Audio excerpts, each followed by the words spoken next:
Hey guys, how you doing? Party people, how you feeling? Welcome to another fun episode of What's Cooking in the South. Guys, I am your host, Rick Hughes. We're here for a whole lot of fun tonight. We will be here with most of the miscreants, a whole lot of troublemakers, and whoever decides they want to stop by. Please, everybody in the chat room, please tell me what you have for dinner, because that's sort of your ticket in here, guys. I want to hear what you had for dinner tonight.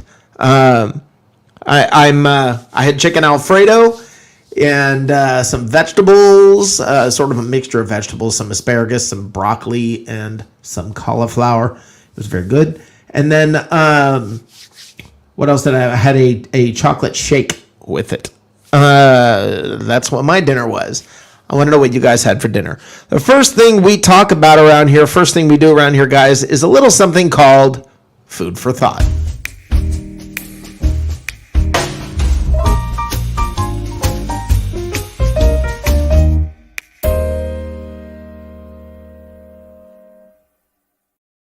All right, guys, I want to talk about tonight. I want to bring up something I've been thinking about regarding AB. Guys, I think it's time to maybe not be.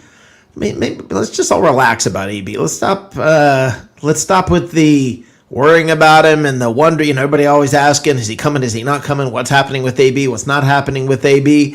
I think right now the Buccaneers need to turn their attention, and I'm sure they know exactly what they're doing, but maybe even us as fans, we should turn our attention to the draft and just not worry about AB.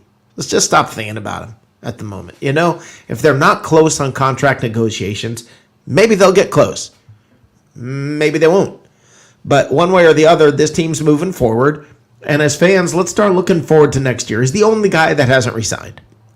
Let's start looking forward to the season ahead, to the draft ahead, to all the exciting things that are coming ahead. And instead of looking back at that one thing right now, it's the only thing that's not absolutely perfect. So I think it's time to let go of that a little bit and start talking draft. Look, it's not that the Buccaneers don't, it's not that AB is not a phenomenal receiver. I believe he is a phenomenal receiver. I believe he played a very big part in the Buccaneers postseason. Having said that, he's one part. Nobody's going to replace him. Contrary to what you read online, Scotty Miller is not replacing AB. Tyler Johnson is not replacing AB. But a combination of Tyler Johnson and Scotty Miller and maybe someone else, all of those players can maybe do a reasonable job filling in for AB. And you're adding in O.J. Howard. There are other factors. Look, I want them to re-sign AB. I think it's important that they re-sign AB. I don't think it's something you just blow off. But I'm saying right now as fans, I think it's time to start looking forward. I think it's time to start thinking draft and not thinking AB. Not being nervous about AB. Not worrying about AB. Not talking about AB constantly. AB's not on this team right now. He pops in every now and again on social media and says, yeah, we'll get it worked out. Good, I hope you do. But until then, he's not a part of this team. And I'm happy he was here last year. He acted appropriately and played like a real man. I'm happy that everything about AB last year. But right now, we got next year to look at. It's time to start looking ahead. It's the new league year. Everything is about what's coming. This team, this year, has not won a Super Bowl. Last year's team won a Super Bowl. So let's look ahead. Let's look forward. Let's have fun with the coming season. We had a blast last year. Let's have fun this year. And let's think this year. Let's think ahead. Let's not find out something to complain about, something to worry about, something to be nervous about at a time when we're supposed to be celebrating. Right now, guys, it's all good. It's all good. We got a fun draft ahead. We got, what are we going to do? Trade down? Who are you going to take? Trade up? There are so many different options, so many different things. So this, right now, this is what we're all here for, is what's ahead. That's why we're here. You want to just get stuck in the past? Be a Cowboys fan. All right, let me bring some miscreants in here. Let's bring in Mike DeRoche, Johnny Dean, the professor, and Matt Colson. Matt, how you doing, brother? I am good. Awesome. All right, Mike, let's start with you. What'd you have for dinner? Popeyes. Popeyes, what'd you have? Just chicken. Just chicken? Yeah, no Popeyes. chicken. Did you get the spicy or not spicy? No, I'm a wuss. I like to go mild. Oh, it's not that spicy. I don't think Popeyes is that spicy. I think it's good. It's got a little bite to it, but you still taste the chicken. That's what I like about it. Matt, what'd you have for dinner? Well, I haven't had dinner yet. I found a good deal at the grocery store, but it's too late to really make it work on a couple of steaks. So Okay. let me do the show, and then I'm going to have some Pop-Tarts. Here we go again. He's back with the Pop-Tarts. Johnny, what'd you have for dinner? I went to McDonald's and had 2 double cheeseburgers. I don't Okay. worry. Well, that works. That works. You know what I wish I had for dinner? There's something that I wish that I had for dinner. Pop-Tarts? Something. No, well, those are good. They But, are. oh, doggone it. I thought I uploaded the picture here. I did not. Shoot. Let me find it here. Mike DeRoche sent me a picture. Oh yeah. Yeah, of a burger that I had somewhere here that is a beautiful thing, and now I can't find it. All right, I'll have to get it. I'll have to pull it up later. It's a beautiful thing. It's just flat out sexy. I mean, it's just awesome. Yeah, the boner burger. It is awesome. And okay, wait, here we go. Let me upload it. Now that I found it. But anyway, that's what I wish I had for dinner is this burger. Now, Mike, where did you find this thing? Just on Facebook. Oh, so you're not sure what restaurant it was from or anything? No. Oh, okay. Just popped up. This is sexy. Oh.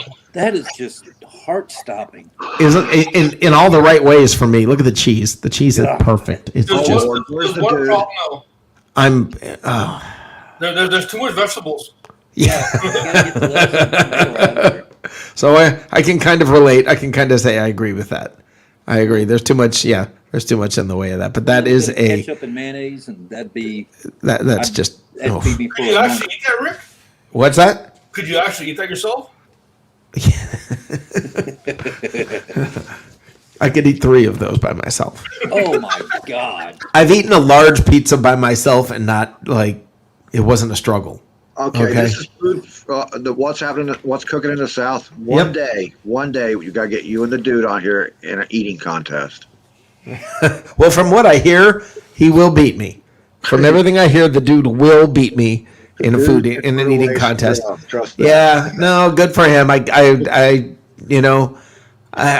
cede to the fact that. I don't even think the dude could knock 3 of those down. Oh yeah, you could. That's easy, man. Hold on. I want you to think about this, okay? 5 patties of meat. Like, No, how no, many- there's not. No, there's not. But I want you to think about this. Hold on. Spread that out and make it into a large pizza. Put 3 of those out and make them into a large pizza, the size of a large pizza. Yes, you could eat that. Yeah, but not through a bun. You'd have to cut it up. Sure. If you spread that bun around like it's the breading on a pizza. We're gonna have to see this one day. You gotta find out where that burger's been made at. It's called waybackburgers.ca. Yeah, it's way back burgers. Okay, it says it right at the top. There you go, Rick. Get your order form out. I'm .ca. That's Canada. Yeah, Yeah, we're in yeah. California. No, it's Canada.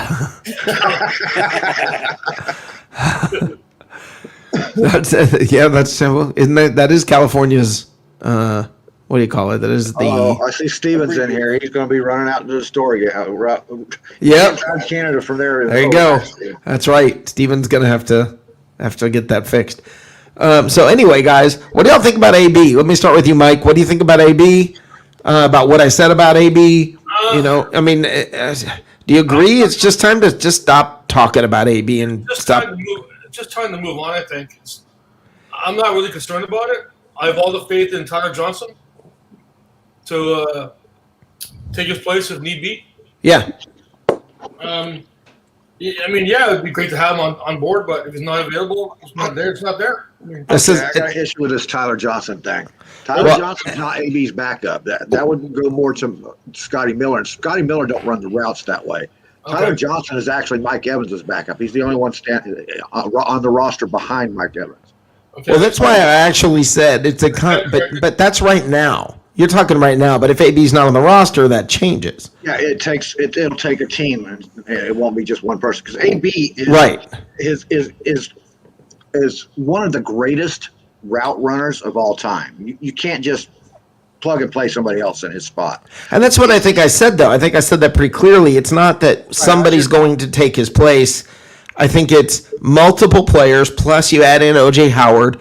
And, okay, we can survive. We can move on. Let's start looking forward. That's a summation, I guess, of what I was trying to say.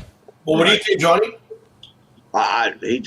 He stopped my brain working when he said O.J. Howard. Sorry. I stopped your brain from... That's all it took. Every time somebody mentions O.J. Howard, man, I just... Well, explain. Well, we've seen his development. He caught one really great pass during the season, got injured, and was gone. I just feel like with Brady there, I don't think we've seen everything we're going to see from Howard. I think with Brady, I think Brady will know how to use him, utilize him. No, I mean that seems to me to be what Brady does. Am I wrong about that? I mean, that just seems to me like that's his strength. If you're using him as just a wide receiver, fine. Yeah, I can see that. But that's not what he's here for. He's here as a tight end, and he's taking up a tight end spot. Okay. I mean, his blocking skills, although improved, are still not up to Cameron Brate's status, and Cameron Brate isn't the greatest blocking tight end in the world. Who is? Maybe with Gronk. Definitely. I love Gronk, man. Yeah. And I don't think Auclair is still on the roster anymore, is he? No. You know what? I don't know. Yeah, he But is. I don't think he is. here's the thing, though.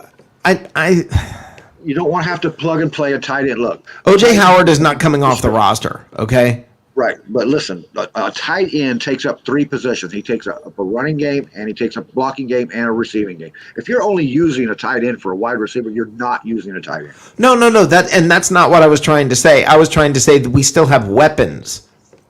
The point was that there are still plenty of weapons. Undoubtedly. Yeah. There's not another team in the league that's as deep as we have it overall on the offense, with or without AB. Right. It's a smorgasbord, for Christ's sake. It's an embarrassment of riches. Yeah, It is an embarrassment of riches. My brain locked up when I heard OJ, and it just Yeah. Everybody in chat, what'd you have for dinner? Come on. Okay, Misador says Auclair is gone. Come on, guys, what'd you have for dinner? I want to hear this. Olga, what'd you have for dinner? Misador, what'd you have for dinner? Chris, come on, guys. Russell, all you guys out there, what'd you have for dinner? And let's add this other miscreant. He's hold on. He's black and he's super straight. It's Stephen Glasker. I love that intro. How you doing, man? How you guys doing? What's going on? Doing good. Doing good. To answer your dinner question, Rick, I had all-you-can-eat ribs. I went to a place in Fort Worth in the stockyards called Richie's Barbecue, and it was fantastic. And you're done? I mean, they did say all you can eat, right? I mean, my question about that is this: if it's all you can eat, why do people leave? Why did they close the doors? Well, I mean, no. I figure, okay, when they close, okay, you go home. All right, then you got to pay again tomorrow. But all you can eat, I mean, you should be able to get there when they open up, start eating, kick back, pull your phone out, do whatever you need to get, put your laptop on the table and say, you said it. Theoretically, you could, but your stomach only has so much capacity. So. Yeah, who is it? Was it Ralphie May? Oh, bigger boy, you go home now. Yeah. Well, that side, yeah. Yeah. But I love what you said, Rick. Earlier, I listened to you about AB. Although I agree with your summation, I'm probably more in line with Johnny in this respect. Here's the deal. I think here's what most people are missing about AB. Right now, we have Mike Evans and Chris Godwin as the 1 and the 2, right, on the team. Not to mention, Tyler Johnson or Scotty Miller. If you want to, yeah. I don't even know that the traditional numbers apply, but yes. I believe Mike is considered a 1 and Godwin's considered a 2. Right. Here's the issue: AB is better than both of them. Correct. and he's the 3. No, I agree with that, and that's why I said I'm not trying to say it's not important, and I'm not trying to say he's not important. I believe he was important during the postseason run. Right. All you got to do is watch the game where Evans was out. Was that what game was that? I forget what game when Evans got hurt. Which time? Well, the one late in the season, Evans remember his knee, and he sat out a game, and so essentially AB took over for him, and they had no answer for him. Right. No answer for him. Right. He's that good. I agree with that to a point, but there's no answer for what Evans does either. AB cannot go up and just do the takeaway game. Well, The answer for AB, we don't know it. Maybe Judge, what's her name? Yeah, we don't know what the answer for AB is. That's yet to be determined. That's true. No, AB may be the answer for AB. Yeah, I hear what you're saying, Johnny. The issue is, but Mike is really good at one thing, and a lot of it he just ends up getting pass interference calls. Right. And AB can do everything. Now he doesn't have Mike Evans' height, so he can't jump the way Mike does, of course. But Mike rarely ever jumps as much as he used to. I mean, he used to have you really seen go Mike's up and route hype on the running ball. lately, though? It's gotten better for sure. It's definitely gotten better. It's improved a lot. But no, he doesn't run routes. Nobody runs routes like AB. He is the best route runner in football. And he'll probably go in the Hall of Fame if this don't screw him up with the courts and stuff. He'll probably go in the Hall of Fame as the best route runner in football. He's not the most valuable free agent that's out there. Nobody wants to pay him. And does he even have all his toes left after the foot freezing thing? I don't think any of that has to do with football. It all has to do with the character issues and stuff. And they're still sitting back and watching. Well, I don't blame him. Well, that's my thing is nobody's even sniffing around the goods with him. You're not even hearing other teams really. Now, I know there are other teams that would be more than happy to have him. But nobody's really hardcore sniffing around trying to get all up in his junk. It's maybe you're hearing a little bit there, but you're not really hearing any serious talk right now. Now, maybe all of a sudden we wake up tomorrow and AB signed with Seattle. I mean, if that's the case, best of luck to you. Hopefully we beat you in the Super Bowl. I mean I've got nothing but well wishes for the guy. His target for what he's trying to get. The Bucs. Matt just moved, by the way, to the Oklahoma Speedway. That wasn't me. I think that was me. Oh, okay. But AB has got an idea that he's worth $5 to $7 million for a one season, and He's there's not wrong. a GM in the league that thinks that. So He's not wrong. Well, I don't know. Well, whether it's right or wrong, Stephen, nobody's going to pay him that. Don't say that yet. Do not say that yet. We don't know. Listen, man. Somebody goes down in the preseason. Well, that's a different deal. Well, but it's not that he's not worth it. It's right now teams are strapped. Teams that he might be interested in are strapped for cash. Right. Okay, and that's just a fact because of the lower salary cap. So he may have to just bite the bullet for one more year. Hold on. Oh, we had somebody come in and then drop off. But yeah, I mean it's not that he's not worth that. It's that he may not get that. Let me tell you something. At my job, I'm worth more than I get. Hold on. Let's add. Oh my God! Hey, Here we go. In the house. Here we go. Andrew, North Sports. How you doing, my friend? I'm not too bad, gentlemen. How are we doing this fine Easter weekend? Doing wonderful. What'd you have for dinner? A steak. Oh, what kind? I had prime rib. Prime rib, and the pretty lady had fast grill. Did it sound like he just made that up? It sounded like he was following Steven around. Yeah, him and Manti. He's dating Manti Te'o's girlfriend. Are you the stockyards dude? Yeah. Hold on, let me pull it up. He's gonna pull up a picture of a steak and say, "See, oh yeah, that proves everything. That proves that." It's like, let me show you. I'm gonna show you. If I pull up a picture of Kate Upton, does that prove I'm dating her?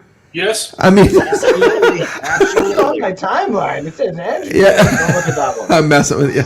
Yeah, keep the porn off, please. Yeah, but don't look at that one.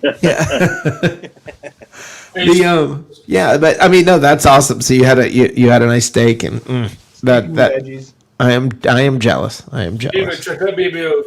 That burger is amazing. Wow. Yeah, that's a beautiful thing. Like a Rita burger or whatever the heck it's called. Way back burger. I can't believe the dude hasn't showed up yet since you put that picture up there. Yeah, I know. It'll all go downhill shortly. Don't worry. Oh, no, that picture slip on my phone. I'm sorry, guys. There you go. There's several locations. That is just sexy. But I have a question. Why did they put the larger patties on top? I think it just Yeah, got to the that's point where it's weird. stacking weird. I don't think it really matters. You're tearing that thing apart anyway. I Yeah. think it's an optical illusion. Yeah, but look at how much bigger the top bun is than the bottom bun. That. Cheers. That's a burger that you lay on its side, like the dude would like. Yeah, She's been yeah, on but you put that thing on its side, and the dude is not eating it. He'll do something else with it. You guys, He might eat it first. He might eat a little first, but Oh my God. that'll be about the end of that. Yeah, the dude will have foreplay with it. Yes, exactly, exactly. But I don't know. I I don't thought know. we had young kids out there. We do with My Well, God. well, let's save the kids here. In reference to what you guys are saying about OJ, how I agree. I kind of agree with the both of you. I hear what Johnny said about, well, is he really that valuable? But Rick, I agree. There's not been enough of him with Brady to see how valuable he could be. I think Brady likes him. I think Brady probably likes him more than Cameron Brate, to be honest. But because he's been hurt. Well, and that's the thing is, if it came down to it, if it came down to it, would you say cut Cameron Brate and sign AB? That's the question to each of you, one at a time. Let me start with you, Mike. Wow. Oh boy.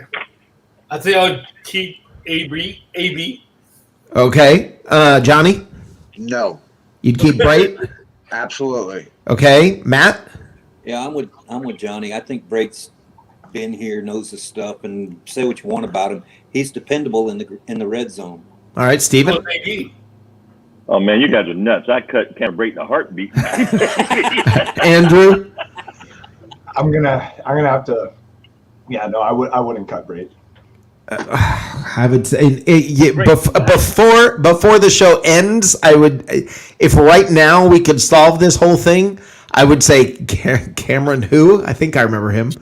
I mean, listen, he's awesome, he's wonderful, he's fantastic, he's all of those things, yes. Overpaid. But Yep. no, I don't even know about overpaid, but I can say this. I can say one of the best wide receivers ever versus one really good tight end when you've already got. For how long? But that's what. But how much longer do you have Brate? I'm with Rick on this. You got to. So let me make sure I understand this.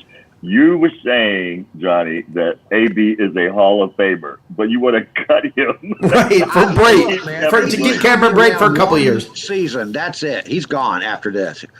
Next year when the money opens up, AB's going with the money, and you know that. How long are we going to have Brate? As long as he's signing for minimum deals like this, didn't they just give him an extension?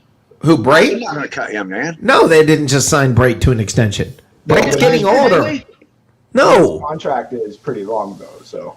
No, I actually think that's coming to an end, and when I think that he may have one more year on it, and that's all.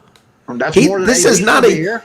I understand, but this is not a young guy. So Yeah, can you have one of the best wide receivers of all time? He's not a young guy. He's the same age as AB. That's not even. Is that true? Somebody look that up. Yeah, he's the same age. They're both 31, and AB is faster, AB 's and 32. versatile, and Is he? Yeah. AB's 32? He's 32 No, in he's July. in July. Oh, in July. Yeah. Right now he's 31. But you're right. No. But AB, even if AB's slightly older, he's still faster. He runs better routes. He gets open more often. I get that, but that's different positions. We're talking about a wide receiver versus a tight end. First off, and that's we're talking right, about a tight end who's coming into his own, blocking, running the ball, and he's dependable as hell when in clutch situations. If you want to ask me a question, Tight ends retire earlier than wide receivers do. Okay, They do. He's Yes, they do. Brate. Look, if you didn't also have the other guys on, if you didn't already have OJ Howard, I know, I get it. I get all the doubts, every little bit of it. I get it. But if you didn't already have Gronk, if you didn't, what did Brate do in the Super Bowl? It's not that he didn't play. The point of the matter is Gronk was out there catching 2 touchdowns because what Brait does. What? 2 times. Two tutties. Two daddies? Listen, what Brait does well, Gronk does better. And what AB does well is everything. So Brait's Gronk light? Yes. Oh, Very light, very light. No, not even Gronk light, because Brait does one thing well. He catches well. Gronk can do everything. He can Gronk can Right. run block. Right. Gronk can run block. He can pass block. He can catch. He gets open more often. Brait's Gronk can do Brait's everything. getting a little better at blocking. Okay. But I mean, it's. I'm not trying to devalue him, and this is what happens when you get in these discussions: is you sit here and you say, "Listen, in a heartbeat, I would take AB over Brait on the team if it came down to salary." And everybody goes, "You don't like Brait?" It's not what I said. Everybody I'm wants not, Brait I'm every not year. even about not liking Brady or AB. It's simple. It's simple basics to me. We have three tight ends. One of them is useful. The other 2 are a waste of space. Right. Howard has been nothing but a waste of space on this team since he's been here. He blew out his Achilles. I don't see it, dude. AB is in a position that's the deepest position on the team, and we can no. How old? Wait, Believe it or not, we can afford to lose AB. We can. hold on. How old is OJ Howard? Oh, I don't know. Look it up. Who is OJ Howard? How good can OJ Howard be by the time he's Cam Brait's age? Right. Listen, James give him Winston. time, okay? Give him time. Oh, All right, it took Brait this long. You're saying he's just now coming into his own as a blocker. Bray has been dependable ever since he's OJ been here. Howard's 26 years old. Okay, hold on, Johnny. You just said Brait He's just is now coming into his own blocking. right He's at always been 31. dependable. How just now coming to your own when you're in your last He's years just of now your got coaching career? staff. Right. That because everybody's getting better because they got coaching staff. I get that, but he's in the last years of his career. Tight ends don't play much longer than this. Oh, Jimmy Graham's still playing. Are you Not comparing the two? Not much. He's not We're playing talking much. longevity Is he here. productive? What's that? Is he productive? Howard? Jimmy Graham? Yeah. No, not anymore. Yeah, Not so- anymore. He's an afterthought.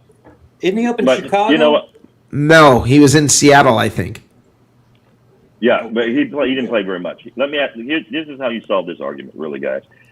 If you let's not even use the names, okay? Because there's too much associated with the names as far as the history that's Correct. been here and maybe. Correct. If you ask the simple, would you rather have Hall of Fame worthy wide receiver A or pretty good tight end B? What would the answer be? No, it's not about Hall of Famer or tight end. It's about the position and the value to the team right at the moment. Well, no, but I agree, and that's where I say it's not. First of all, you can draft a tight end that you've got And then Gronk. develop them like LJ Howard 5 years later. You've got Gronk. I wish Okay, so. For how That's- long? For how long? a year or two. We're trying to win now. Haven't we saw that? That's pretty much been determined. This Okay.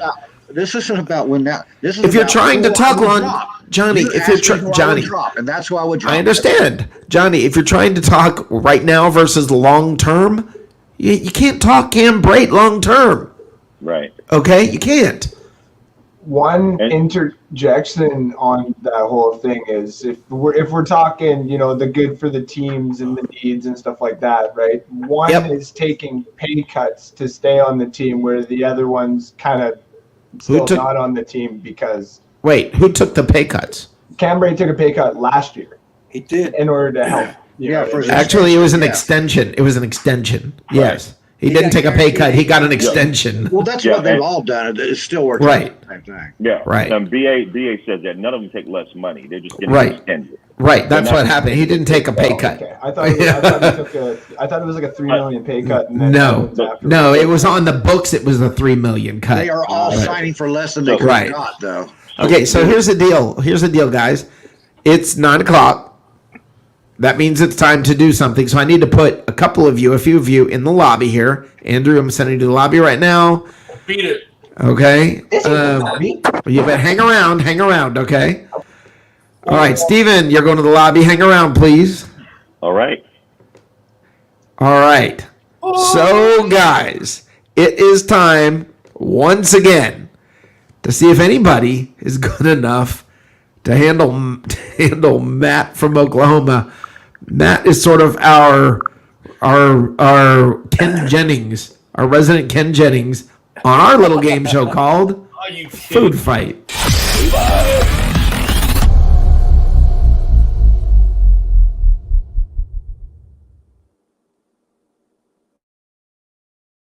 All right, guys. Everybody do me a favor. Hit your buzzer one time. Hit me one more time. We still All right, very good. Everybody is there. We got all the buzzers in. So here is how the game is played. Everybody listen, because there's a little bit of a change, not much. Here is the deal. What we're going to do, I'm going to ask you guys questions. Now, I'm going to give you a category at first. May help you, may not help you. You always have to be thinking. All right, some, if you answer too quickly, first of all, if you get the question right, you get a point. Here's the change. If you get a question wrong, you lose a point. no more halfsies, huh? No more halvesies, +1 or -1. Okay? So if you answer too quickly and get it wrong, you're losing a point. Does everybody understand? Yep. Yep. Do not shout out. Everybody listen. Do not shout out the answer until you know you were the one who was buzzed by me calling your name. Ace Ventura. All right.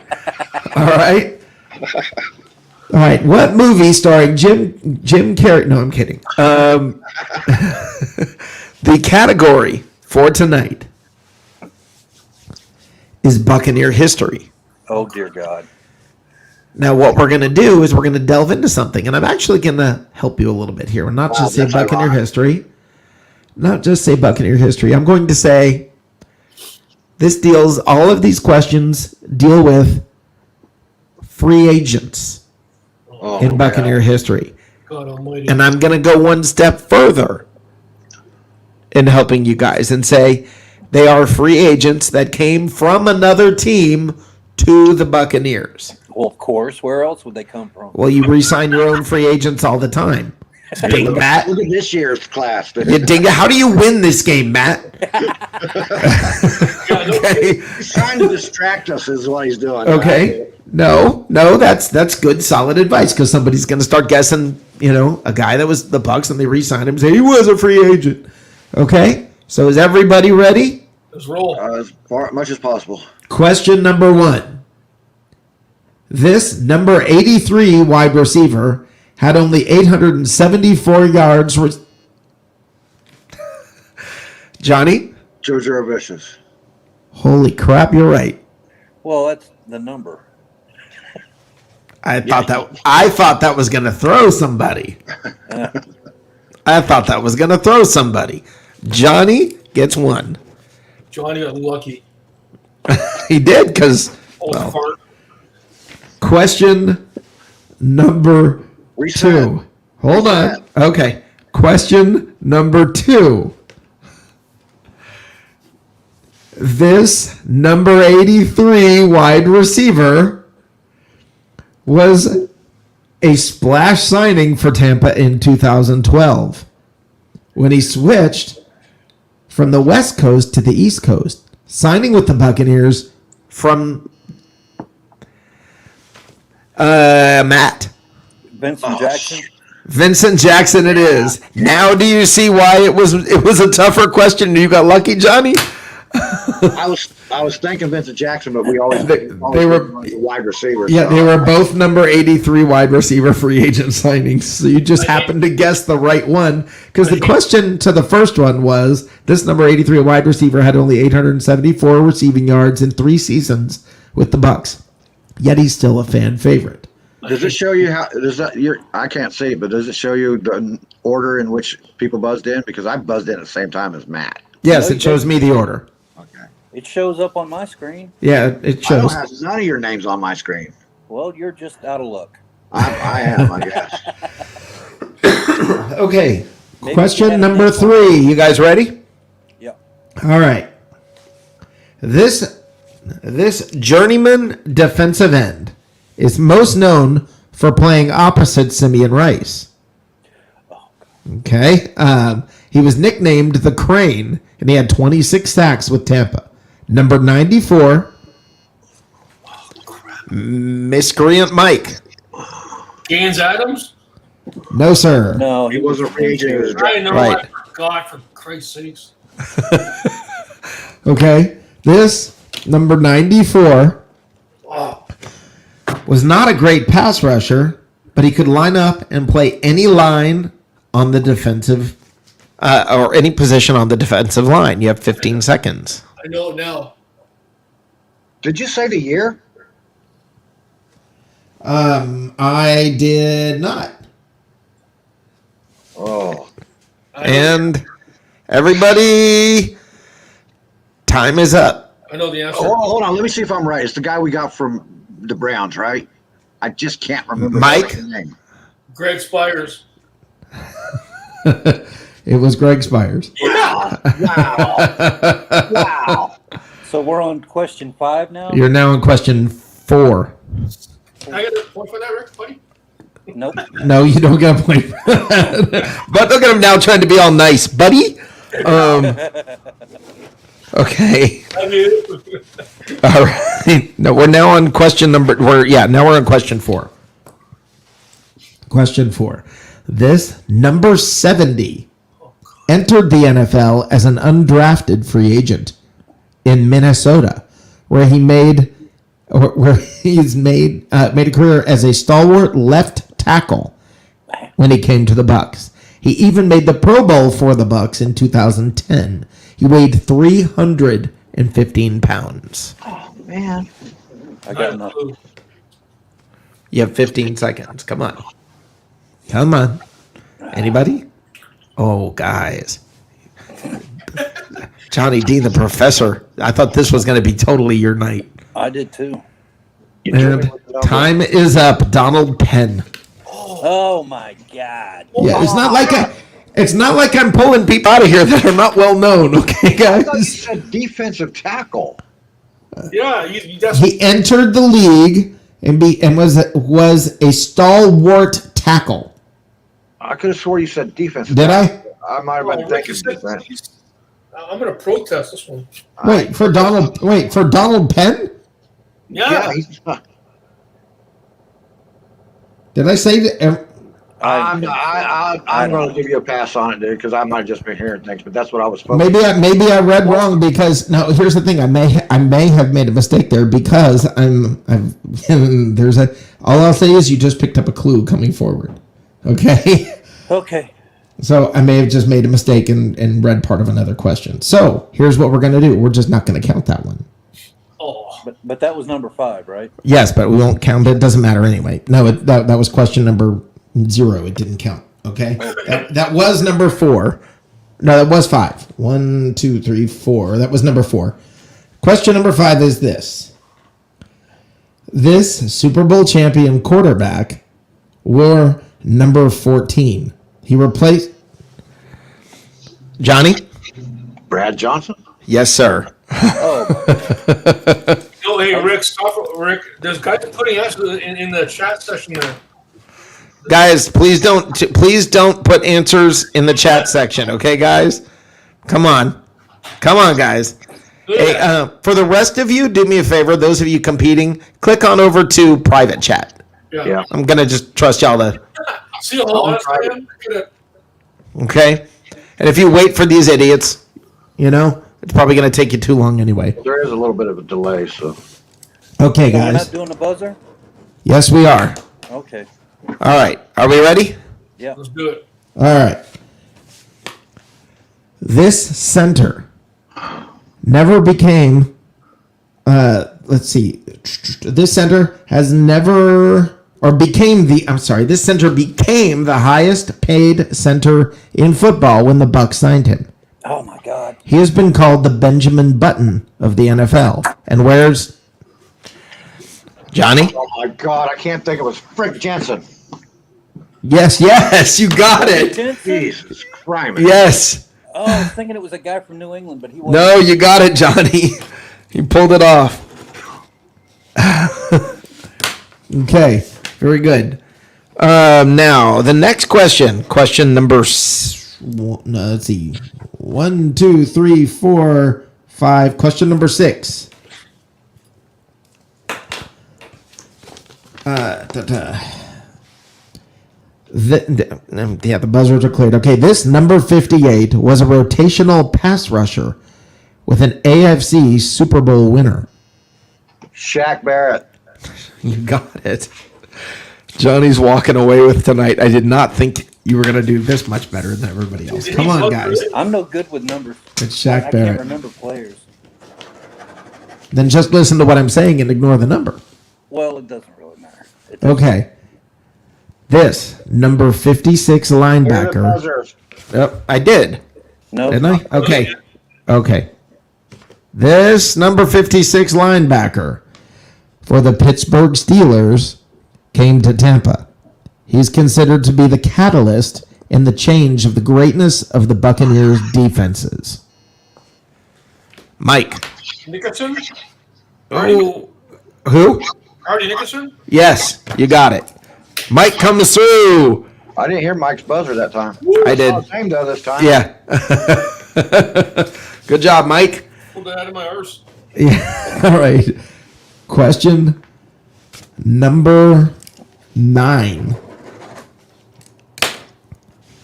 Number 97. This Arizona Cardinal pass rushing master. Mike? Mike's on it. You got it. Mike's coming up. Mike, you have to... All right, hold on. Clear buzzer. He needs one more to tie Johnny. No, he needs 2 more. He needs both of the neck. He needs 2 more because of the question I have to redo. So this is actually question number 9, and Mike's got to get both of them. You both do. Either Mike or Matt has to get both of them. All right. This former New England Patriot signed with Tampa in 2020. Oh, I knew you were He set the record. Oh, sorry. Mike, Gronkowski. you got it. You got it. You got it. You got it. He buzzed in? Yes. Yeah. Oh, man. Dang it. All right. It comes to this. It comes to this. Is everybody ready? Let's do it. How confident are you feeling? Not very. Okay. Be careful. Let's go, Rick. This Super Bowl winning quarterback signed with the Tampa Bay Buccaneers. Johnny, Brady. you got it. Well, there's only so many Super Bowl winning quarterbacks we ever had. That's right. That's right. Johnny won. Johnny pulled it up. Johnny, you earned that, brother. You deserved it. You earned it. And let me tell you here. This is Johnny. This is actually, I think, the coolest shirt that we've had. Look at what this is the shirt you won. Oh, yeah, that's my shirt. Miscreant to the core with that on the back. All right. I could have won that. That's pretty awesome. Johnny, Miscreant to the core. So Johnny, congratulations, my friend. Johnny. Thank you. I'll take a bow now. All right, let's bring in the rest of the miscreants. Let's bring them back. And what I'm going to do, guys, I'm going to go to a commercial real quick here, and we will come right back and we'll finish the conversation. All right, guys, we will be right back.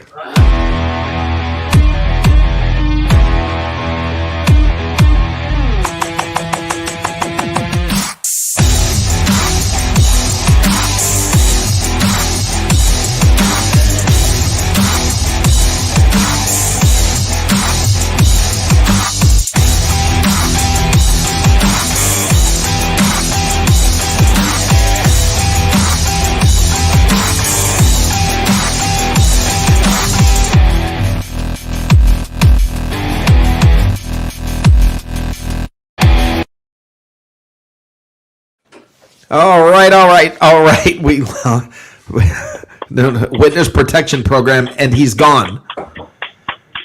Notice Mike. Witness protection program, and he's gone. Whether he intended that to be funny or not, it is. Okay. No, you don't want to. Yeah, now he's back. Okay. Okay. So So close. Yes, that was close. That Way to was go, very way to close. go, Mike. Yeah, nice comeback, Mike. That was a very nice comeback. Matt was nowhere to be found. Wow. Yeah, Matt, you I'm no good with that. I used to go to the Scott Brantley used to do radio shows in a local pub. you don't have to tell us you were no good at that. We all saw Yeah, I can't do it. you were no good at that. We know that. Hey Rick, the last question you said, you had a bit of a pause after you said it. You paused, so I thought there was more to the question. That's why I know. No, I know. It was one of those things. It was like it was like, should I guess? Should I guess? Because you guessed totally right when I said this New England free agent came from the New England Patriots. I was expecting somebody to buzz in and say Tom Brady, and it was Gronk. So, Yeah, but you guessed Gronk, and it was like, oh man, good guess. That was a good guess. So yeah, you guessed at the right time this time. That was well played. Johnny, But you guys, thanks a lot. That was a lot of fun. Good question though, Rick, because Gronk wasn't a free agent. He was under contract with the Patriots. We had to trade for him. What? Oh crap! Yeah, He was we had to retired. trade. Oh. He retired, but he unretired. When he unretired, that made him active on the Patriot roster. All right. They traded him for a 7th-round pick. All right, here's what I'm going to do. Because you're correct, and Johnny, you shouldn't be protesting because you won. Okay? I'll be fair here. You're protesting, and because this game is under protest, and I agree with the protest, All of us get a shirt. all three of you are going to get a Miscreant shirt. Hey, wait Okay. a minute. Wait a minute. Andrew and Everyone I, does participate. No. You guys have to actually be in the freaking game. Andrew and I listened very intently. I get a participate. But here's the deal, guys, to the rest of you and everybody in the chat room in the next week or so, there's going to be a way for you guys to get those shirts if you want them. Those shirts plus a whole lot more. It's going to be really cool. There's all kinds of goodies, all kinds of fun stuff that's coming. You getting hats, Rick? We're getting hats. There's going to be hats. There's going to be shirts. There's going to be freaking golf balls. There's going to be everything your little heart could imagine. I want a hat. I'm a hat guy. Oh, I yeah. am too. No. You are all second-class hat guys compared to DeRoche. Yeah, that's true. Well, that's true. I didn't have the money when that one was available, though. I did like it. Hold on. Let's bring the dude into here. Hey, dude. Dear God. Show him how. You're late, dude. You are late. Bring that burger up again, Rick. How you doing, dude? Hey, I heard you were giving away T-shirts, man. I'm here. Yeah. You had to be part of the game. I already told the other guys no, but you can buy one very soon, dude. You know, if I was giving away shirts that I'd probably give them to people where, if I was given one previously, but, anyway. Just saying. just pointing that out. Just, a little bit of, just throwing that out there. But here's the deal, dude. Dude, did you see this? All I can say is, though, let me tell you what I had for dinner without all that salt. Yeah, what'd you have for dinner? What do you think I had for dinner? Vodka Pizza. with onion. No, you had a White Russian. Yes. Yes, Well, hey, you are nothing if not consistent, my friend. What is a white Russian? Kahlua and cream. What is a White Russian? You've never had a White Russian? No. Oh my gosh, yeah, you need to try that. Although that's not my favorite drink. It's definitely a good drink. Oh, well, you know what? This is interesting. How have we never done this? Mike, what's your favorite drink? Caesar. What's that? A Caesar. A Caesar. What's a Caesar? Vodka, clamato juice, celery, Worcester sauce, and What? it's like a Bloody Mary in America. Okay. All right, that's good, Johnny. I missed the question. I had to step out for a minute. What's your favorite drink? He was busy going to get one. What's your favorite drink? Your drink of choice? Coffee. Okay, that works. Steven. If we're talking non-alcoholic beverage, coffee's mine. If we're talking alcohol, I like Crown and Seven. Yeah, alcohol. If you're yes. So I'm meaning alcohol, but if you don't have it, you don't drink it. Andrew. Liquid cocaine. Oh, monster. Well, I am terrified of asking this question. What is that? It's literally just a half shot, or sorry, shot of Jägermeister and a shot of Goldschlager. Okay. I got scared when he said it is literally. I thought he was going to say just liquefied cocaine. No. Okay. All I know is I got to party with Andrew. Yeah, exactly. Matt, I'm a wine guy. you're a wine guy. White wine, red wine. That doesn't matter. Just don't say the pink crap. I can't. No, I don't do Zinfandels. Okay. But I Why can't you drink walk- liquor. I drink a rosé. Yeah. No. And if it has a basket on the bottle, we don't drink that either. Anything that says sangria, not even close. No. Okay, dude. Is it a White Russian? Pretty much. That's it. Yes, unless we're involved in cancel culture, then it's just a Russian. There you go. There you go. Wait a minute. There you go. go. Stephen Glasgow drinks a Black Russian, but it's super straight. Exactly. Nobody shot the night train. I was gonna say to a dude, why I got to be white? See, now my typical response was because I can never find black cream, but I realize I'm walking into something right now. Yeah, you're walking straight into it there. You're walking straight into it there. You're not looking hard enough. You're not looking hard enough. How many minority classes do you think they have in Russia? I mean, think about that. They don't let people in. I bet you more than you think there, Ace. I think there's think? two minorities in Russia. The majority would be Vladimir, and the minority is everybody. Everybody else, yes. Exactly. Yeah. Exactly. That's true. Yeah. I can agree with that. Yeah. Yeah. Well, And since y'all asked, I'll go ahead and tell you what I like to drink. Wait a minute. Back up. Let's ask him. Well, by the way, hold on. Look at apparently Mike DeRoche has been drinking because look at his picture. So Mike DeRoche's O face. yeah. Cheers. So my favorite drink, my drink of choice. Now here's the thing: I really love Crown. I really love Crown Royal. So Crown and Diet, Crown and 7, love them both. Just happy as can be. I also like just shots of Bullet. So. Oh yeah. I have never had a cup of coffee in my life. Hey, I gotta ask you, And your hair got like that? Oh my God. Hey, Andrew. Rick. What have you had, Mike? Hey, Andrew. Mike. Never had a cigarette. Well, that's a good thing. Oh, Rick. You save thousands of dollars doing that. Yeah. How have you never had a cup of coffee? How have you never had a cup of coffee? I never had the urge to try it or.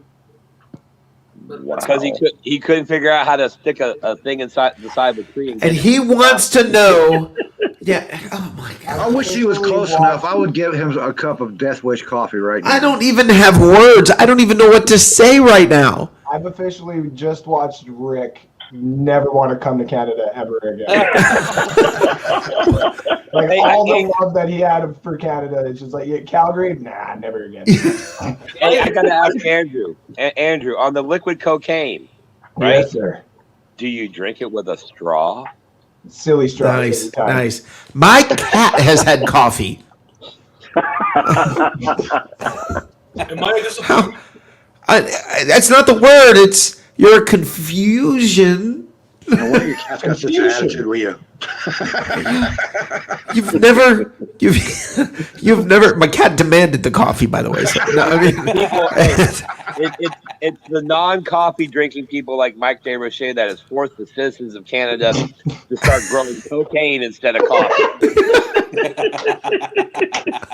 That's the root of the drug problem. Drink more coffee. I don't understand. I don't understand. It's cold there. Have you? I mean, greenhouses. this is what terrifies me about this show with Mike being on the show is that any moment something completely normal, Mike's going to go, I've never heard of that. I've never done that. I mean, it's. Oh wait! I just figured it out. Mike, do you drink hot tea? I've had tea twice in my whole life. So you're a hot chocolate You know what? guy. Mike, You know what, Mike? Hey, You're hey, not even allowed. Just get out of Canada. You're not even allowed to be. what beverage do you drink? What hot beverage do you drink, Mike? I like hot chocolate. Hot yeah. chocolate. Okay. Hey, I met a girl at an Atlanta strip club named that. I've never had hot chocolate. What's hot chocolate? I've never heard of that. So if that's the case, dude, if that's the case, you have had Black Russian.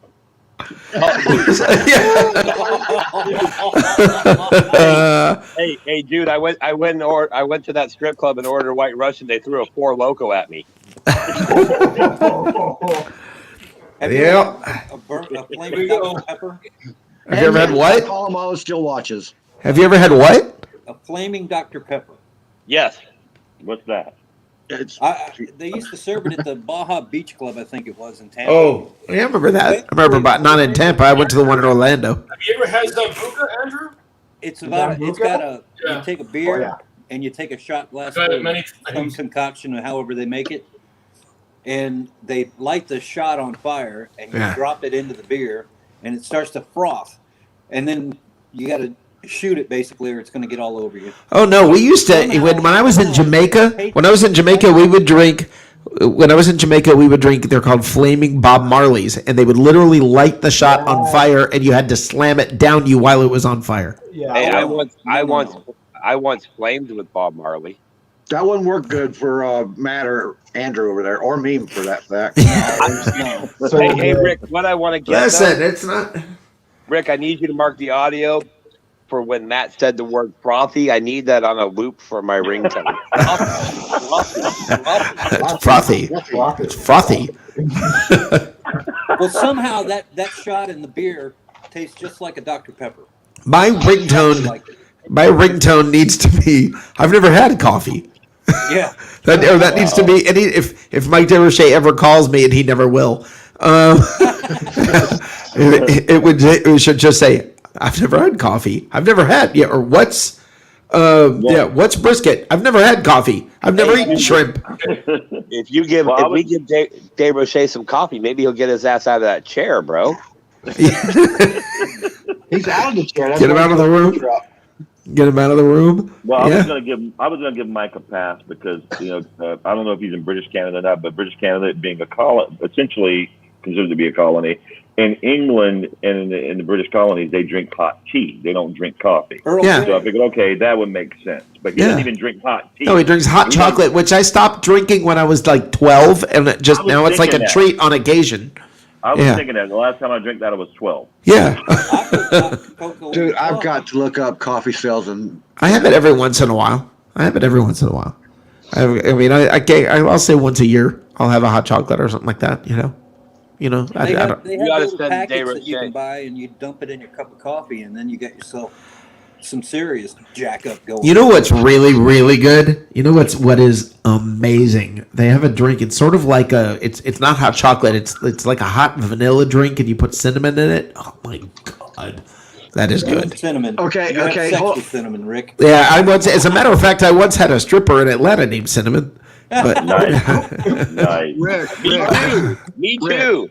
So I'm in Atlanta. is what Rick, I I'm just hearing, looked up right? Canada and their coffee consumption, and it's the most We have a Tim. it's the We have most Tim Hortons. consumed beverage in Canada, even more Mike's- than, even more than tap water. okay. Wow. Tim Hortons is for the Wow. workers. Starbucks is for, and then, everything else just kind of falls into place. So Wow. Mike just chooses not to drink coffee. That's Right. all it is. Right. That's why he's so pale. Yeah, that the fact that he doesn't come out of the basement. He's stuck behind. He's There we go. So what does Dave Roche do with his coffee creamer then? Is that What do right? you do with the coffee creamer? What do you He's mean? gonna He say, what is that? doesn't have coffee creamer? Not sure where you're going with this, but I'm a little nervous. Yeah, You you like- should be. I can see it. I feel the setup. Every refrigerator in America has coffee creamer in it, and I picture Mike That's Dave true. Roche. Mine does not. What do I do with this? My drink of choice. There you go. Okay. Okay. We can't be Pepsi. friends anymore. Well, that's No, even Mike- worse for Mike- you than coffee. Mike, we can't be friends anymore. Pepsi sucks. Oh no! Now hold on, Steven. No. You ready, That's Steven? not- dare you? Hold on, I Steven. agree, Steven. I like Diet Pepsi better than I like Diet Coke. Oh, Okay, you're, go ahead and boo yourself. No, let me tell you why.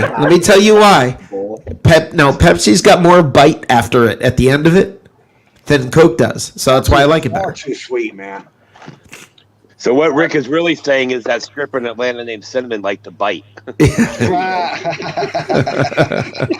like that. Max also. Yes. That feels really powerful. But No, what Rick's really saying by saying he likes Pepsi is that he's a girl. No, it's a Yankee. I want to know what North Sports down here is listening to. He keeps bobbing his head to music, man. What's going on there? Me? It's because he just had his cocaine drink. yeah, he's just has liquid cocaine. Right. Yeah. Mike's like, Right. And he said that now the screen's going to go dark and we're going to see a semi-naked Andrew with a glow stick dancing.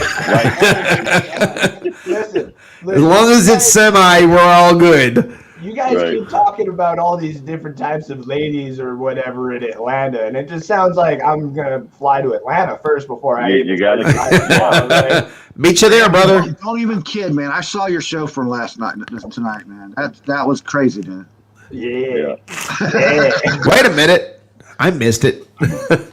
Right now, Andrew thinks he's on ESPN. I just watched it, Steven.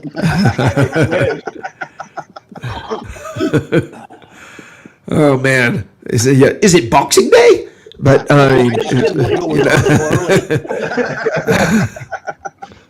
right, guys, let's do this while we've got this whole crazy crew in here. There's one very good thing to do with this kind of craziness in here, and that's the meme grinder.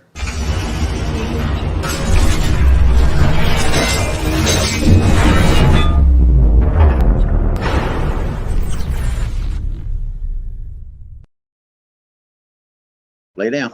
All right, guys. Excuse me. I'm talking to my dog. Wow. And then it got really creepy because he followed it up with, "I was talking to my dog." Yeah. Wow. So, If he starts singing, I'm in love with the cinnamon girl. yeah. He is kind of a sexy dog, so. Sexy dog. Oh, You're gonna start. You You don't have are so beautiful. We're gonna start hearing Johnny singing.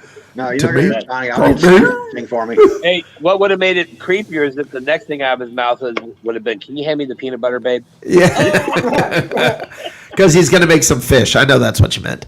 So right. I will tell you guys at some point coming up here, I'm going to eat live on the air this grouper peanut butter and mayo thing. Jesus. Oh, I thought we were going to talk about strippers again.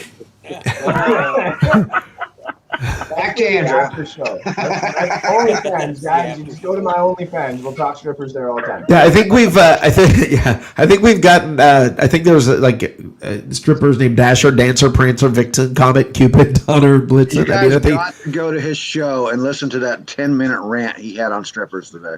I'll be sure to do that. Oh yeah. I will be sure and do that. I'll be sure and do that. All right, let's get into the meme grinder, guys. Let's start off with some Corona memes. there you go. What really happened in Wuhan? Yeah, I'm talking about you. Yeah, what really happened in Wuhan? Oh, you're pissing off the producer. He knows it, Tim. He's the king of that. He's going to cancel you. Has anybody let the Amish know what's going on yet? They're still having intercourse. It's a Yeah. fair question. I think it's a fair question. I told you so. So he will never work out in public ever again. He's Roll out in a done. bubble. He's done. He's in his. Yeah, Yep. Yeah, he's done. Now here you go. I love this. When your life is a mess, but everything is somehow working out. That's beautiful, man. That is wonderful. I don't get it. What's it spell? That's pretty cool. That is awesome. That's making lemonade out of lemons. That's just when it all just works. Buccaneers for you right there. Yep. Yeah, that was last year's Buccaneers team, the visual. That is exactly it. That is exactly right. Okay, here we go. With the 17-game schedule being official, the Chicago Bears end the 16-game era as the only franchise without a quarterback throwing for 4,000 plus yards in a single season. That's amazing when you think about Rick, that. The Rick, length can of you that read that franchise. accurately? With the 17-game schedule being official, the Bears end There the you 16. I said Chicago Bears. You said Chicago Bears, but it says the Bears. It's something people have a habit of doing. It does not say the Bears. What the hell are you reading? Holy crap. It does say the Bears. What is wrong with you? Wow. Read it. You thought that was not accurate? No, no. Adding the Chicago Bears when it just says the Bears, it's. I'm just saying it's a thing that people do. It annoys the hell out of me sometimes. No wonder you shrank, man. Somebody Like- kept bopping you on your damn head. How dare you, Rick? I apologize to all Chicago. You got this gunny up. Well done. Wow. Now, if anybody wonders why, now picture my inbox with people complaining about things, and understand that's what I just got criticized for. Is adding the word Chicago in the middle, right before the word Bears. God forbid when I'm talking about the NFL team, but you know. Do not use this name in vain. What are you doing? Am I the only one that actually just visualized it when Rick said, "You need to look at my inbox"? Actually, I was thinking about the dude when I caught that because I'm always looking through his stuff to catch misspells and rewords and stuff. Rewords. Yeah, You're already rewords. oh God, you've got him. Rephrasing things. What could possibly go wrong? Well done, Rick. Okay, next. Touche. Kyle Pitts ran a 4.44, and now I'm so afraid I'm gonna miss a word, or So should I do this? Kyle Pitts ran a 4.44 at 6'5", okay. Kyle Pitts ran a 4.44 at 6'5", 245 pounds, and the longest wingspan of any receiver in the last 20 years. He has to be the most dangerous tight end to come out of Florida that I can remember. Except for Hernandez. Weird. Except for Hey, Hernandez. let me read that for Johnny Dean. Ready? Kyle Chicago Pitts ran a Chicago wingspan by any receiver. So now everybody listening to you, dude, is going to think that Kyle Pitts is going to Chicago. Well, we know where he's not going to go. Right, the Chicago Bears. I guarantee you, the New England Patriots will not draft the tight end. What's going to be their first overall? They'll trade up for him now. Yeah. Okay, next. Mel Gibson, Jason Momoa, and their son. Oh, dear. That's a good one. That's a good one. That was good. Wait a minute. Is What? that possible? Which one has a vagina? Oh, Well, after all that criticism, probably Mel Gibson. I have not gone Mel there. Gibson did that Here we movie go. about being a woman. In a recent poll, 80% of Japanese women have admitted to faking origami. Origami. Swan. Shouldn't that be orgasm? Hey, No, that's was 90%. Was that Jason Momoa, Mel Gibson mean too gay for Super Straight Steven?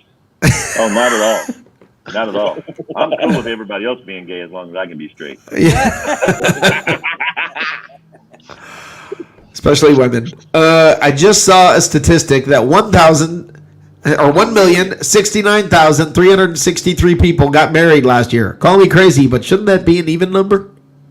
Yeah, that is kind of strange. People marrying. I literally pulled this. I created myself. I pulled this off of CNN. I pulled the statistic off of CNN. They were counting Utah. Well, wait a minute. The Cuomo's do have multiple women. So. Not married though. All right, here we go. So much for sleeping my way to the top. So far, I've just managed to nap my way to the middle.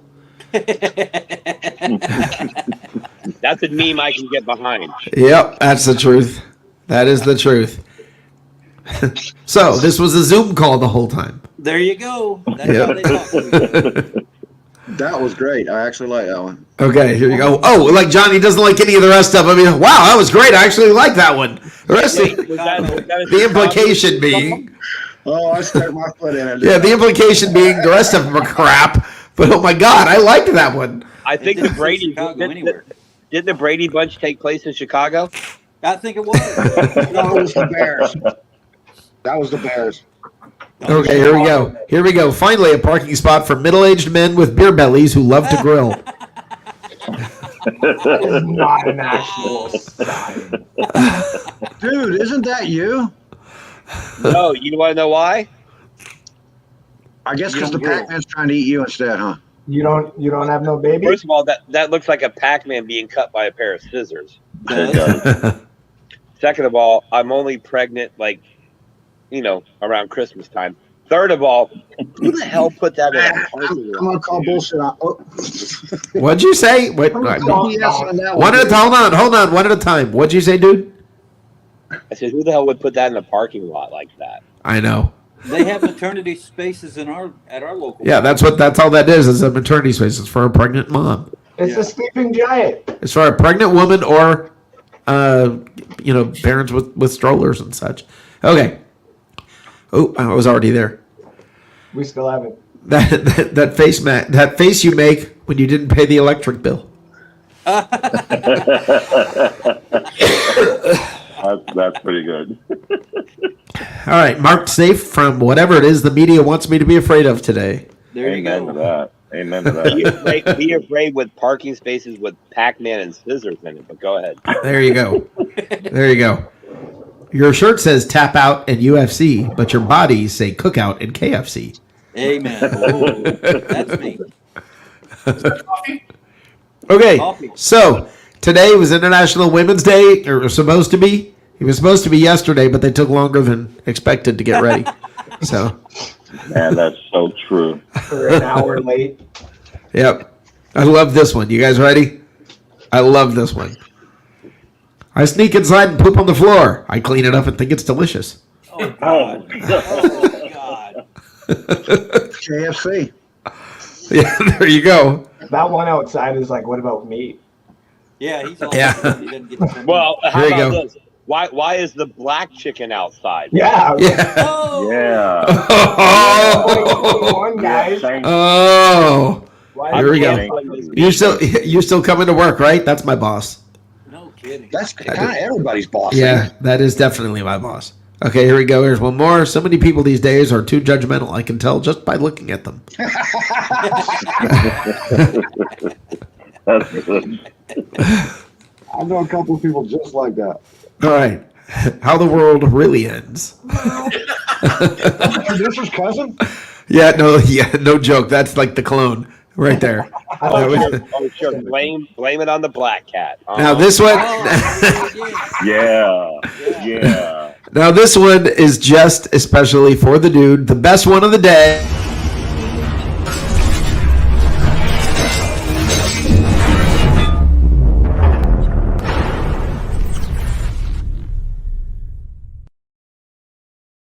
Finishing off the meme grinder with Damn peanut butter. hold on, here we go.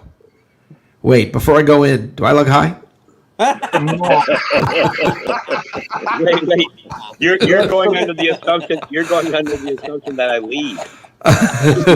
Looks so cute and high. This is a picture That's of awesome. this is a picture of dude before he goes in the grocery store. Hey Rick. Yeah. No, dude would never ask that question. He don't care. Yeah. Dude's like, no, but dude would be saying, do I look high? And you say yes, and I'm like, all right, sweet, let's do it. Awesome, let's go. Yeah, All right, I guys. felt like I needed to hit another hit, Hey. but whatever. Hey, I like it when Johnny's temperature goes up. So I'm going to say something that's probably going to piss him off a little bit. Oh, here we go. I actually do believe Mac Jones is going to go number 3 in the draft. Mac Jones. What? Mac Jones. Steven, I think he's going to go number 3. Yeah, I think Mac Jones is going number 3. I think he's going to San Francisco. oh, good God. You know what? Be a bad idea. I would slap Lynch if he did that, man. I swear. No, you wouldn't. Guys, No, you wouldn't. you can't. Why do I have you people on my show? No, Rick, you got to look at it this way. Look, you got to look at the tape. There's had no a good direction I can look at this from. It makes sense out of this. Mac Jones had a good year in Alabama. Alabama is the most pro-ready team in college. Oh my Mac God! Jones That's the had whole problem with Alabama. Wait. Jones had a good year. Hold on. Let's go through the list of Alabama quarterbacks who came out of the fantastic pro-ready offense. Yeah, let me throw something out there. So what you're saying is Mac Jones will be the first successful quarterback from Alabama since Joe Namath. Yeah, who's the great quarterback? Wait, who's the great quarterback that came out of Alabama that Brent Musburger almost lost his job over because he was like, wow. Yeah, yeah. This gets back to the pop start mentality. I think Tua's good. Tua just didn't have any tools around him, and now they decided to stick with Tua and build around him, and then we'll see what happens. Great. So that's no proof. I don't base current Alabama quarterback based on what past quarterbacks did. I don't That's either. not how you evaluate. You just said, wait. You just said he's coming out of a successful program, the most pro-style ready quarterback. Yeah. Every other quarterback Alabama has come out of that pro-style ready system. Okay, that's irrelevant. That's a false assumption. Also, he is not coming out of a pro-style offense. He is coming out of a schemed offense where he goes out there with the one play. He doesn't call audibles. He doesn't set his defense. He doesn't do any of the pro-style things that he's supposed to do. Oh my God! If Mac Jones is so good, why does wide receiver win the Heisman? A.J. McCarron came out of this, and he was this great, A.J. McCarron. Remember, he's coming out of that pro-style offense. He had a great year. He was freaking phenomenal. Let me ask you guys: how many of you thought Justin Herbert was going to be any good? It's only been 1 year, so I still don't. No, actually, the Bucs were talking about that. I remember the rumors about him getting picked by the Bucs in the draft last year. So, did I think he was going to be good? I didn't know. I've made it pretty clear. I'm not the expert on college players. I think I had third or fourth on my draft board. If Herbert's going to be good, he'll be the first quarterback from Oregon that's good since Dan Fouts. He is already good. That's not going to work. That's not going to work. Well, no, you can't say he's already good. Hey, you can't say he's already good. There's a reason there's the term 1 year wonder. Do it more than 1 year, and then we can start calling him good. Right now, he's a solid quarterback, but let's be honest here.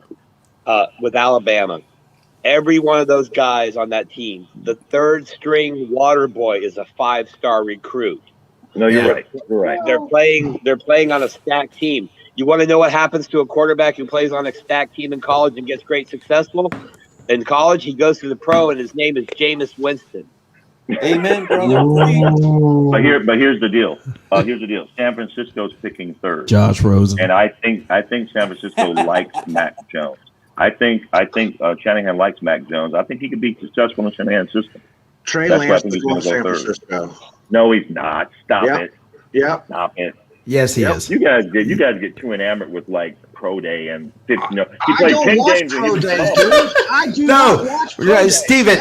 Steven, Johnny and I were on this train before his pro day. Okay, if you want to just say pro day, what's the kid's name from? Oh crap, he just had this incredible pro day the other day. Zach Wilson. Zach Wilson had a phenomenal pro day. You don't hear us saying that, do you? So no, it's not because of pro day. Johnny and I have been on this bandwagon before the pro day. The San Francisco 49ers are going to pick that kid out of Miami. That's what they're going to pick. Yeah. Oh, you talking about Kyle? Not the Florida kid. Kyle, the kid from the University of Miami who sat out last year. Who last year, if he would have came out, he would have been a top Sleepy 5 or whatever his name was. No, that was he's a defensive end edge rusher. No, they're not. No, they're not. San Francisco's going quarterback. San Francisco's going quarterback. They did not trade 2 first-round picks to go to third to pick a defensive end. They're going to get a quarterback. Yeah. There's no way you give up that capital for anything other than a quarterback. It's going to be either Mac. It's going to be, there you go. It's going to be Kyle Trask. It's either going to be Mac Jones or it's going to be Justin Fields. Why would you trade up that far for Mac Jones when you can get him later in the draft? Ooh, but see, that's the thing is there's a few teams out there who are in, say, You that guys, see, need now, for you're a talking young about us talent. pro days. You guys are buying Exactly. into pro day crap because that's the only time Mac Jones's name came up above 17 or 23 was once the pro day came on. Right. And everybody got enamored with it. Everybody, right? That's exactly right. Here's the other side of it, Rick. If we're just talking why the 49ers, for example, had to trade that much is because in reference to their draft pick this year, Carolina was just ahead of them. Denver was ahead of No, them. no.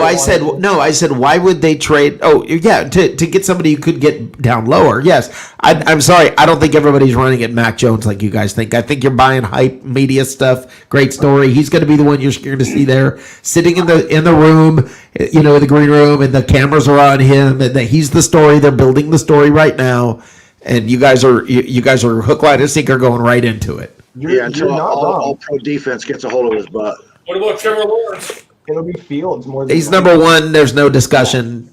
Trevor Lawrence is going to go ruin his career in Jacksonville. Yeah, no, Exactly. Trevor Lawrence is going to be the reason that everybody wants to go play in Jacksonville, man. Everyone's going to buy teal. It's going to be Jacksonville heaven. I'll be 100% honest with you. If you want to Hey, he is black.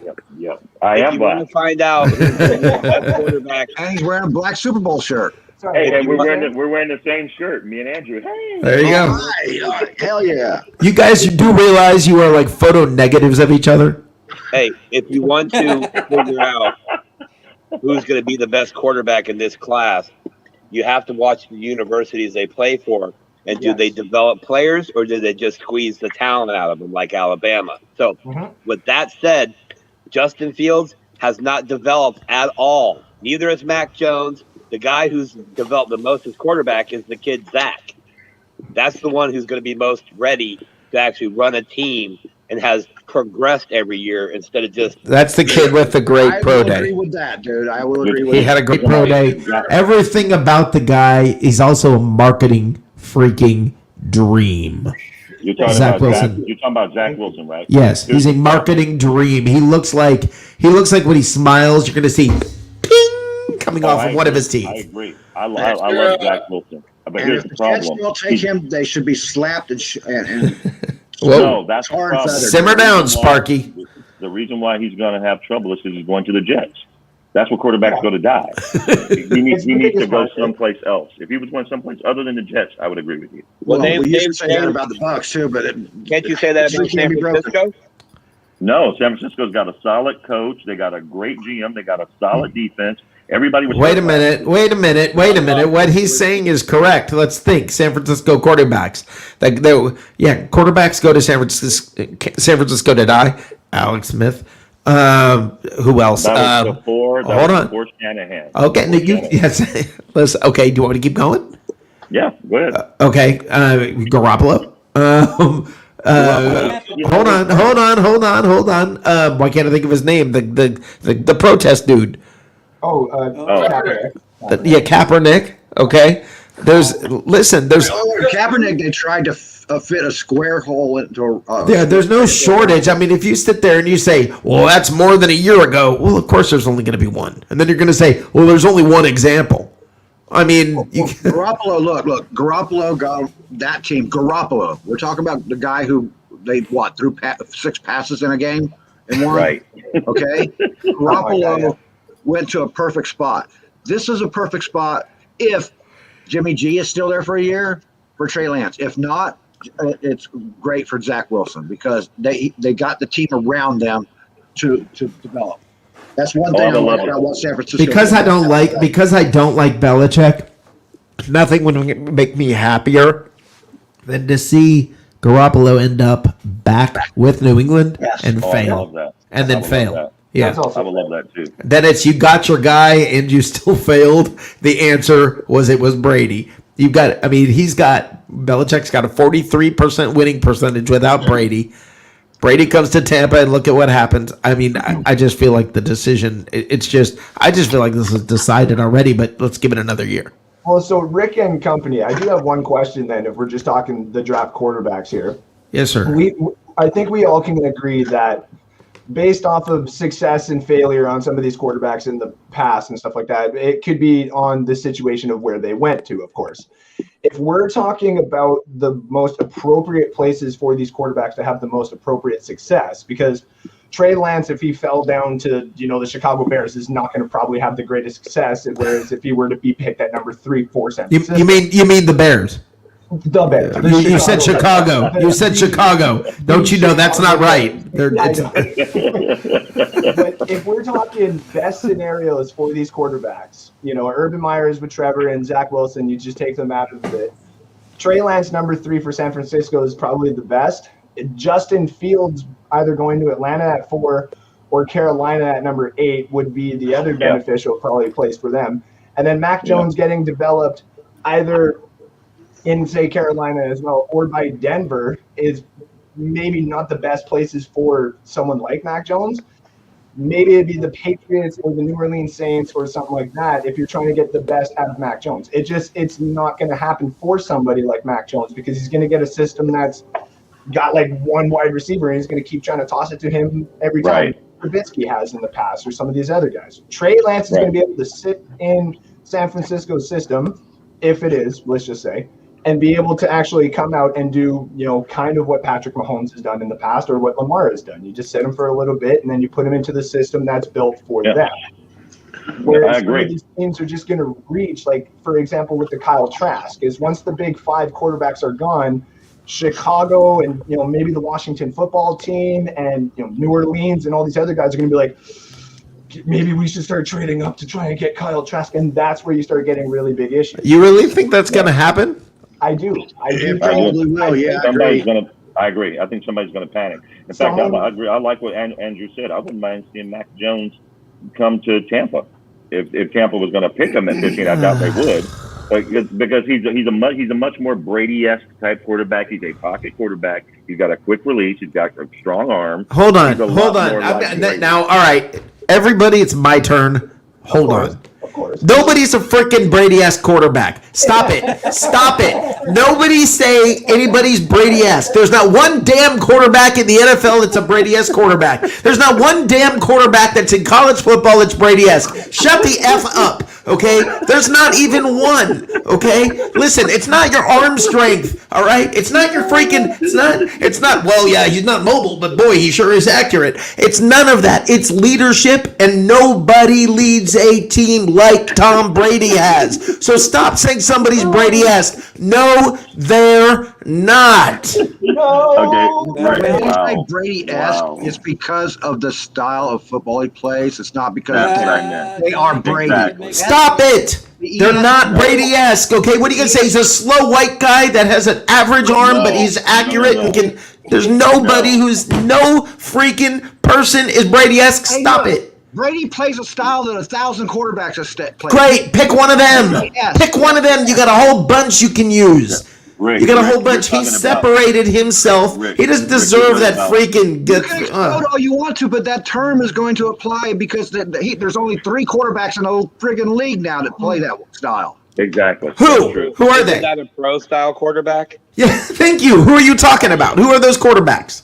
Oh, man, that would be Brady. Matt Ryan. Matt Ryan. Ryan. He's And, ancient. So just say he's a Matt Ryan-esque quarterback, okay? Leave Brady out of it. Brady has kind of earned the fact that you're not going to compare some wet behind the ears, pimply-ass college quarterback. Stop. Everybody stop. Everybody stop. I'm going to put y'all in the freaking lobby. Now hold on for a second, okay? Everybody, listen. Brady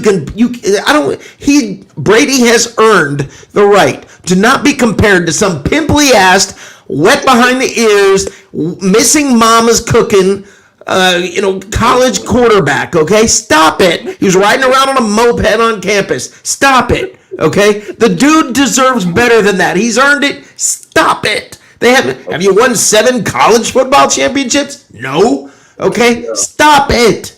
Okay, Rick, I'll give you that. Okay, I'll give you that. So let's just say if he is a Matt Ryan type, he still has MVP potential at that range. Awesome. I got no problem with that. So he would be a good pickup. That's my point. I'm sorry, everyone. That was funny. That was fantastic. And not once did Thank you. Hughes utter Chicago through that whole I just- I didn't say Chicago Bears even one time. The Chicago Bears. You know what's funny is I was aiming at Johnny and I hit Rick. I just saw the opportunity and I took it. I'm 100% agreement with you because you used the word Brady because he's the top echelon and everybody knows his style. So you can get your panties in a wad because they mentioned Brady if you want to. So wait a minute. Your rant is not going He's to not in an echelon. He's not in the top echelon. Go ahead, dude. Go ahead, He's the dude. top echelon. Go ahead, dude. Hold. Up until last year, Brady's style was dink and dunk. right. Now Right. it's totally different. No. What his style was is a pocket passer who uses his outlets. Then you call him a pocket passer. Or you call Right. him a style That's quarterback. Brady-esque because Brady is the king of it. You don't compare somebody to the Joker or the What? What? trickster in the court. You compare him to the king. Right. No, you don't compare. This is him to ridiculous. That's not fair.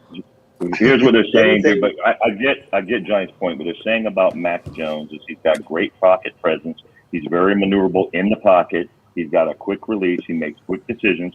Those things are all traits that Brady has. That's all we were saying. We weren't But saying Brady he's was going to from win Michigan. 7 Super Bowls.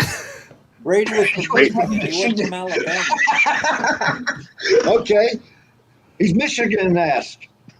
There you go. Wasn't he there when Bo Schembechler was there?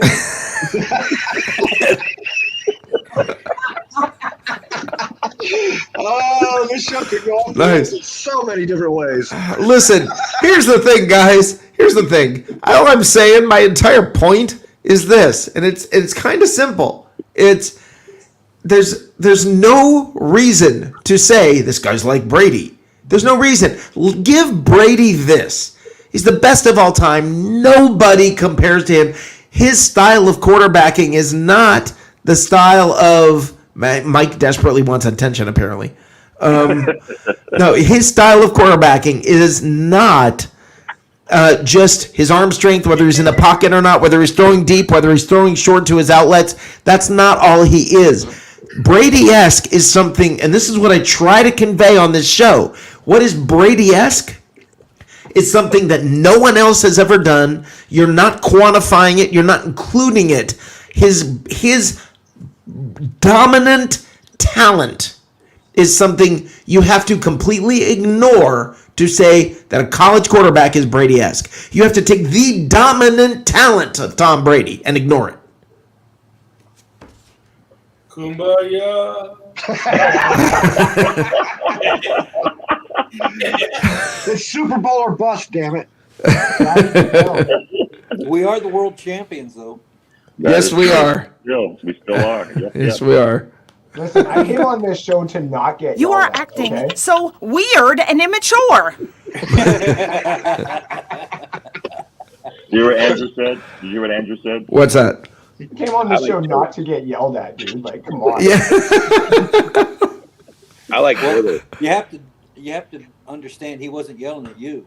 It was these other two fools that he was getting. Oh, here we go with Michigan. Yeah, I got kids, okay? I'm not the one getting yelled at either, but it's just yelled in my nice quiet space with my nice mic. I'm going to lose. Andrew's never coming back. Michael never come back. You're all going away because I got mad. It makes for, you know what? But I'll bet you one thing. That one little clip, if I clip it and put it on, for the next day or so, we'll do very well. So Hey, Rick. Hold your hand up like that again. 1 hour, 34 minutes, and 30 seconds. Okay, I know. No, the other way. The other way with your little. There you go. What are you doing? I need to know what time to stamp it to get the screenshot of you holding your fingers like that. Oh, okay. I should have known this was going to happen as soon as Gary Glanville showed up. I don't know what, man. This is like watching a heroin, Well, let me ask you a follow-up question. Yeah. It looks like Andrew was trying to pick somebody's nose. Yeah, you like Red Bull? I like Red Bull. Red Bull's great. I like Red Bull. But I mean, Can I ask a football question? yes, please. Would it upset people if they took the 32nd pick and took that guy? Which guy are we talking about now? The guy that's Brady-esque? The Brady-esque guy from Alabama. Mac Jones. It would Absolutely upset not. me. Yes. I think it'd be a great pick. If Mac Jones fell to 32, He's not gonna. He's not. Then you Gonna. trade that pick and stockpile for next season. Exactly. Hallelujah. Here's the thing: if you draft a quarterback that high, you're basically chasing Tom Brady out the door. yes, Right. Thank you. Thank you, dude, for bringing the only common sense into this entire show. I was going to say that everybody myself. to come back down to earth. But you didn't. Talk about constructive, realistic things, not about some kind of kid from Michigan who became the god of football, who has an apocalypse. Well, wait a minute, Matt. Nobody was ever. I don't think anybody here said that we should get Mac Jones with the Bucs. No. Yes, Steven just did. I did. Steven did. What are you talking I about? did. Oh God, Steven. No. Look. Thank you. Welcome to the show, Johnny. What'd you have for dinner? I don't even have a problem. I have a Evidently not enough fish. So here's the deal. The reason why is because even if I hear what dude's saying about picking him at 32, but 32 is essentially like the first round of round 2. It's like picking him in the first and the second round, and he's gonna sit because Brady. I hate to break it to you guys. Brady's 43 years old. He's not playing forever. Why does everybody do this? Why does everybody say that? Hold on. Oh, go, dude. Go Let me ahead. jump in on Steven. Go ahead, dude. The difference between, and like you said, it's a good point that the 32nd pick is like the first pick in the second round, except with that 32nd pick, you get a 5th-year option as a team. Exactly. And here's the deal. It's also this. Everybody says, oh, yeah, it's the last pick in the first round. It's kind of like picking the second round. Nobody says you got the first pick in the second round. It's just like picking in the first, okay, because it's one pick different. I mean, nobody does that. You always say it backwards. It's like when you're a little kid, you go, how old are you? I'm 8.5. Nobody, I mean, nobody, and they say, I'm almost 9. You know, nobody goes, yeah, well, I'm, you know, when you turn. I used to tell the girls I'm almost 9. But when you get older, you don't sit there and say, well, I'm almost 53. You know, you don't go backwards. You don't say, I'm almost 55. I mean, no, I'm 54. Okay, look, you are what you are. It's the end of the first round. It's the first round pick. It's your first pick. It is what it is. And let me tell you something. There's a whole long time between that first pick. I mean, that last pick of the first day and the first pick of the next day. So you got a lot of teams who are going to be sitting there clamoring to get to that number 32 pick. You're sitting in a good position. If you don't believe me, ask freaking New England. Look what they've done for years. I've got a non-football question. Okay. Okay, for you dog owners out there. Yeah. Okay. Whenever you're rubbing your dog's ears and you're like rubbing the inside of their ears, why do dogs insist on sniffing your fingers when you're done? They want to know what They sniff all kinds of things, dude. It's just dogs. It smells really good. Usually it's the exact It's like opposite. catnip to them. Wow. Like my dog, Yes. my dog gets big mad if I don't let him. smell my And by the way, Andrew, I'm sorry for yelling at you. I tweaked his tender sensibilities, and I want you to know that I'm very sorry. It's a Canada thing, apparently. Andrew's Apparently it's a Canada thing. I keep tweaking the Canadians. I keep getting them mad at me. You're just a Canadian hater. Rick, read Tim Witherspoon's comment down there. 1, 2, 3, fourth from the bottom. Rick's going to start singing Nothing Compares to You. Awesome. So, Rick. We're going to do my Sinead O'Connor. With hair, but I have hair. Prince. Who wrote that song? Prince. Good job. Now, what the hell is? Do I get to keep my green card? Yes, you get to keep that green card. What's up with that picture from De Roche? I don't know, the pickle guy or whatever he is. Oh, yeah, what's up with It's the, a jar of pickles with a frog inside of it. Oh, What? it looks like a pocket thing. What is it? It's a frog Yeah, as the same That's color nasty. as the pickle in the jar. that's nasty. Okay. Pickle That's so frog. gross. That Is so sounds like a gross. Cajun thing. I can't see that it's a frog, I see the thankfully. frog. I see Down the at the did, I frog. bottom see of it. frogs down at 6 o'clock. Yeah. Pull him up so you I can see the whole something. thing. Okay, hold on. Is there a player in the draft who is a diamond in the That is so That's just gross. gross. Oh, screw it, forget it. Oh, now, No, is there a player in the draft? We're listening to you, Mike. Mike, the floor is yours. Who's a diamond in the rough and has Playing started all over? Canada. Is there a player? Who's a diamond in the rough? Player in the draft Yeah. who's not getting a lot of how do you say TV time, but is a diamond in the Mac rough. Jones. No, There's Tom, 300 of them. Kyle Trask.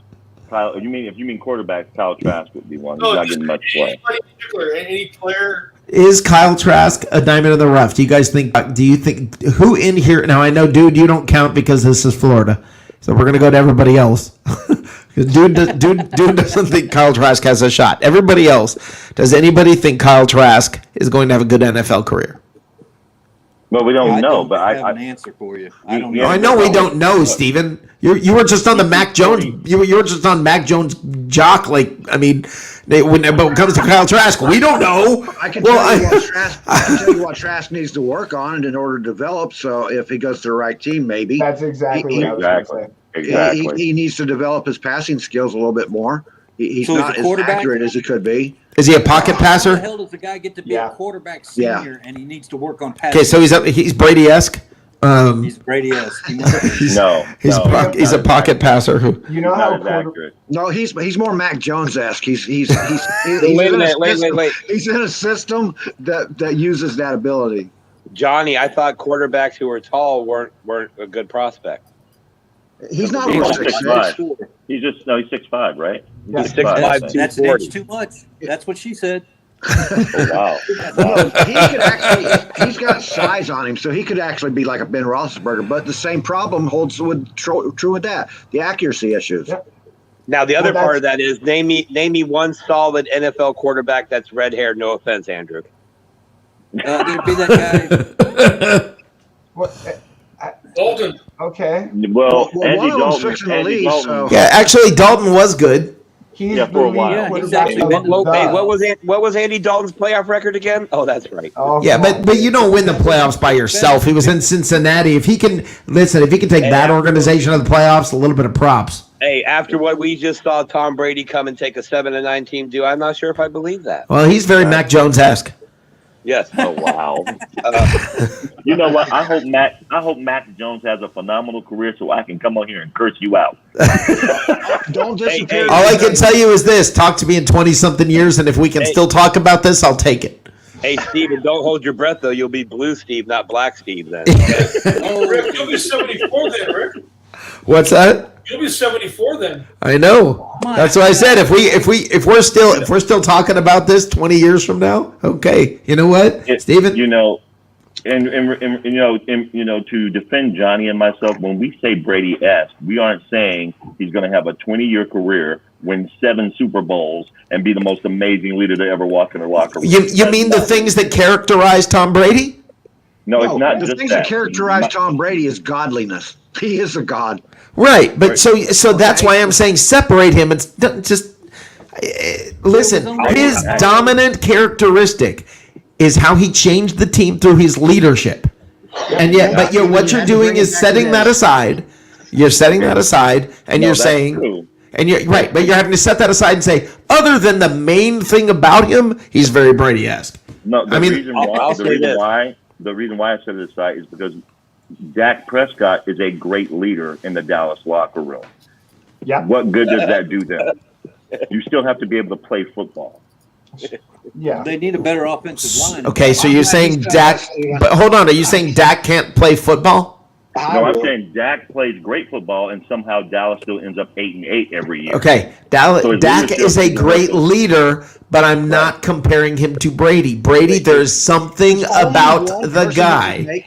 There's only one person out there that can part the Red Sea. Come on. That's kind of my point, though. He has parted the Red Sea, literally, the pewter and red. Okay, let's say it this way: his physical attributes are Brady-esque.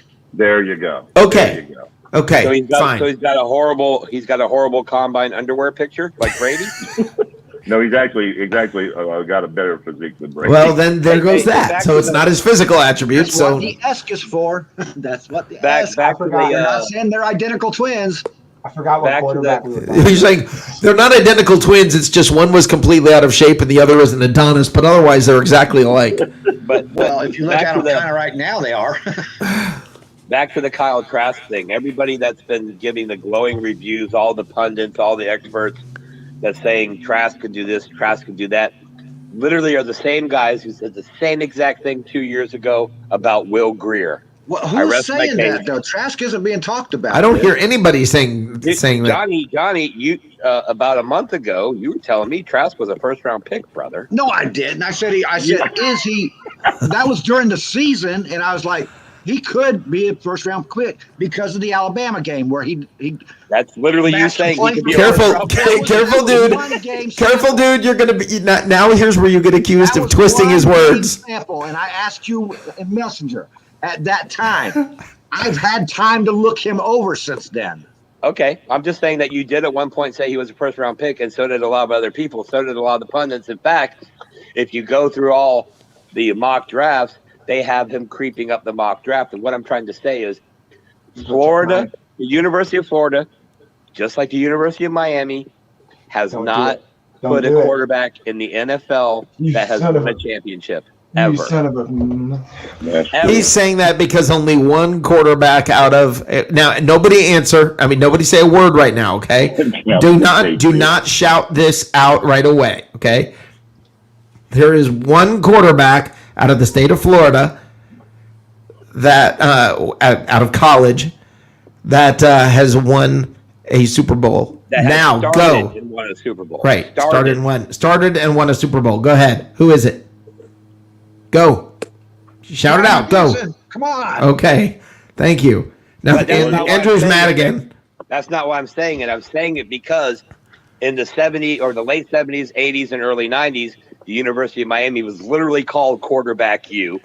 And True. during the Tim Tebow era, they called Urban Meyer and the Gators Quarterback U. And yet, the best they got is Rex Grossman losing in the Because Super it's Bowl. college quarterback you. Because it's college quarterback you. Bring up Rex Grossman, man. Back to by the the way, Mike, Chicago Bears. Mike, I love your shirt and I love the Tampa Bay. Here's another fun fact about Brad Johnson. He was never officially named the starter in college. Really? He played with Charlie Ward. Hello. That's interesting. Oh, well, Charlie Ward didn't even take the football with him. He went Yeah. shoot hoops. Yeah. Charlie Wow. Ward That's kinda lives crazy, isn't about, Charlie Ward lives about 8 miles down the street from me. Well, Thanks for that little tidbit. over for barbecue. Oh, he's got good You barbecue. go talk crap about Florida to him. Yeah. Trust me. Hey, Charlie Ward is a through and through Florida Gator hater. He just made it. I think it's funny. It's like he just felt like dude just like he accomplished something because somebody lives 8 miles from him. No, what I'm saying is the guy that you were saying that he chose the NBA instead of the NFL, and he had a pretty good successful NBA career. He was a very good basketball player at Florida State, but the guy moved back to his hometown just north of here in Thomasville, and he is now like a social and political leader in the community, and that's what I'm trying to say. He was the starter. Brad Johnson was never named the starter. Now, did Brad Johnson start a game? Yeah, I believe it was during an injury or something like that. But the point being, again, there's only one college in the state of Florida that has put a Super Bowl quarterback that started one, and that would be your Florida State Seminoles. Even That's though the they're loveliest thing I've ever heard. But right now, Florida State is strictly a women's soccer school. Well, no, they're pretty good at college basketball. All right, serious question. Which college has put the most quarterbacks in the NFL as starters? Notre Dame. Alabama. Texas. It was Alabama. Get out of here. Wait, no, hold on. It may be something like Ohio State or something like I know that. Miami had Good one to 4 Google. with Vinny Testaverde, Jim Kelly, Bernie Kosar. What about USC? What about Boston USC? College? OJ. Are you talking currently in, or are you just talking ever? Just ever. Somebody, all you guys in the chat Are we room. talking about drafted or just got or actually started and played? Actually started and played. Guys, can anybody try and try and check that question? Which college team has had the most NFL? Which college program has had the most NFL quarterbacks? See if we can come up with that first. It's North Dakota. I thought he actually looked that up. So he's right immediately. Says Johnny Dean's going. Wait, North Dakota. Who's from North Dakota? The answer. Are you ready for this? You'll never guess it. The answer is Purdue University. Whoa, wait. Wow. Wow. I can see that. It is. Purdue's put out a lot of people, man. Drew Brees. But I would have actually thought they would put out more linemen than Yeah, I would have thought. I'm with Misador. I was thinking USC. Yeah, I was. Wow. UCLA or USC. Yeah. I since I'm not like the college guy, and I tell you guys this, I'm not the college guy. I don't confuse the teams as far as when I look at them, I know who I'm looking at. But anybody who comes from USC or UCLA, it's the same to me. You know, I mean, it's Don't tell them that. I know that. Yeah, I think it's funny, but Teresa comes in strong with Hulk Hogan lived about 10 blocks from me. Totally different persona. Now we do have a part B to that question or answer, I should say. Okay. What college has the most starting quarterbacks in the NFL? Today? Active? No, during the Super Bowl era. Okay. Washington. That would be the University of Washington. Oh, wow. Followed by USC. USC, Notre Dame, Miami, Stanford, UCLA. If you shut the hell up, Matt. Jesus. You guys are reading the same list. Matt's trying to get in there quicker. You started the thing. Matt's going, I'm reading it too. There's Schefter and Rappaport right here. It's just damn buzzer. I just can't get it in right. Question, dude. Well, we were right about USC being number 2. We were close. That's just amazing that Purdue's got 704 combined career starts on NFL quarterbacks. Yeah, but 595 of them are Drew Brees. You're right. Yeah, that's true. Right. You know, Wow. something really interesting. I'm actually surprised at this. The state that has produced the most NFL quarterbacks is California. That doesn't surprise me. Yeah, because the 70s back then, yeah. Yeah, you had to be at USC or UCLA to do anything in the city. Yeah, but you know what's funny is that was, if you think about it, that's the beginning of the Super Bowl era. I mean, Man, Boston College has produced more than Texas. Really? Here's a question for you that you won't be able to look up on Google. How many What? Mark Sanchez's have been drafted into the league? how many what? Mark Sanchez's. Just Who one. cares? You mean, It's amazing. That's not about the name. That's about the ability. Are you talking people who are Mark Sanchez-esque? Yes. no, Rick. Rick, he's the only one who's ever had a butt fumble. That's There are correct. no other Mark Sanchez. See, now you're taking what you're doing is you're defining him by his dominant characteristic, Definitely are. running into players' asses. They need to have a spot in the Hall of Fame for stuff like that. That would be, That would be awesome. A blooper wing. Dallas. That would be awesome. Like the guy who ran wrong way. What's his name? Alan Page. Dallas Cowboys. Yeah. Alan Page. Who? Alan Page. Yeah, Alan Page ran the wrong way, but so did somebody else. Somebody else ran the wrong way. Yeah, their defensive end tackle did. Yeah. Oh my gosh. I can't remember his name. And who was it? Wait a minute, Johnny. You and I were talking about this. Who was it on the Bucs last year? Almost did it. that was LVD. Levante Yeah, David. Levante David almost ran the wrong way. He went the wrong way, and somebody told him, "Turn your ass around." And Yeah, or I think he tripped or fell or something happened, and the guy he went down. But he was going the wrong way.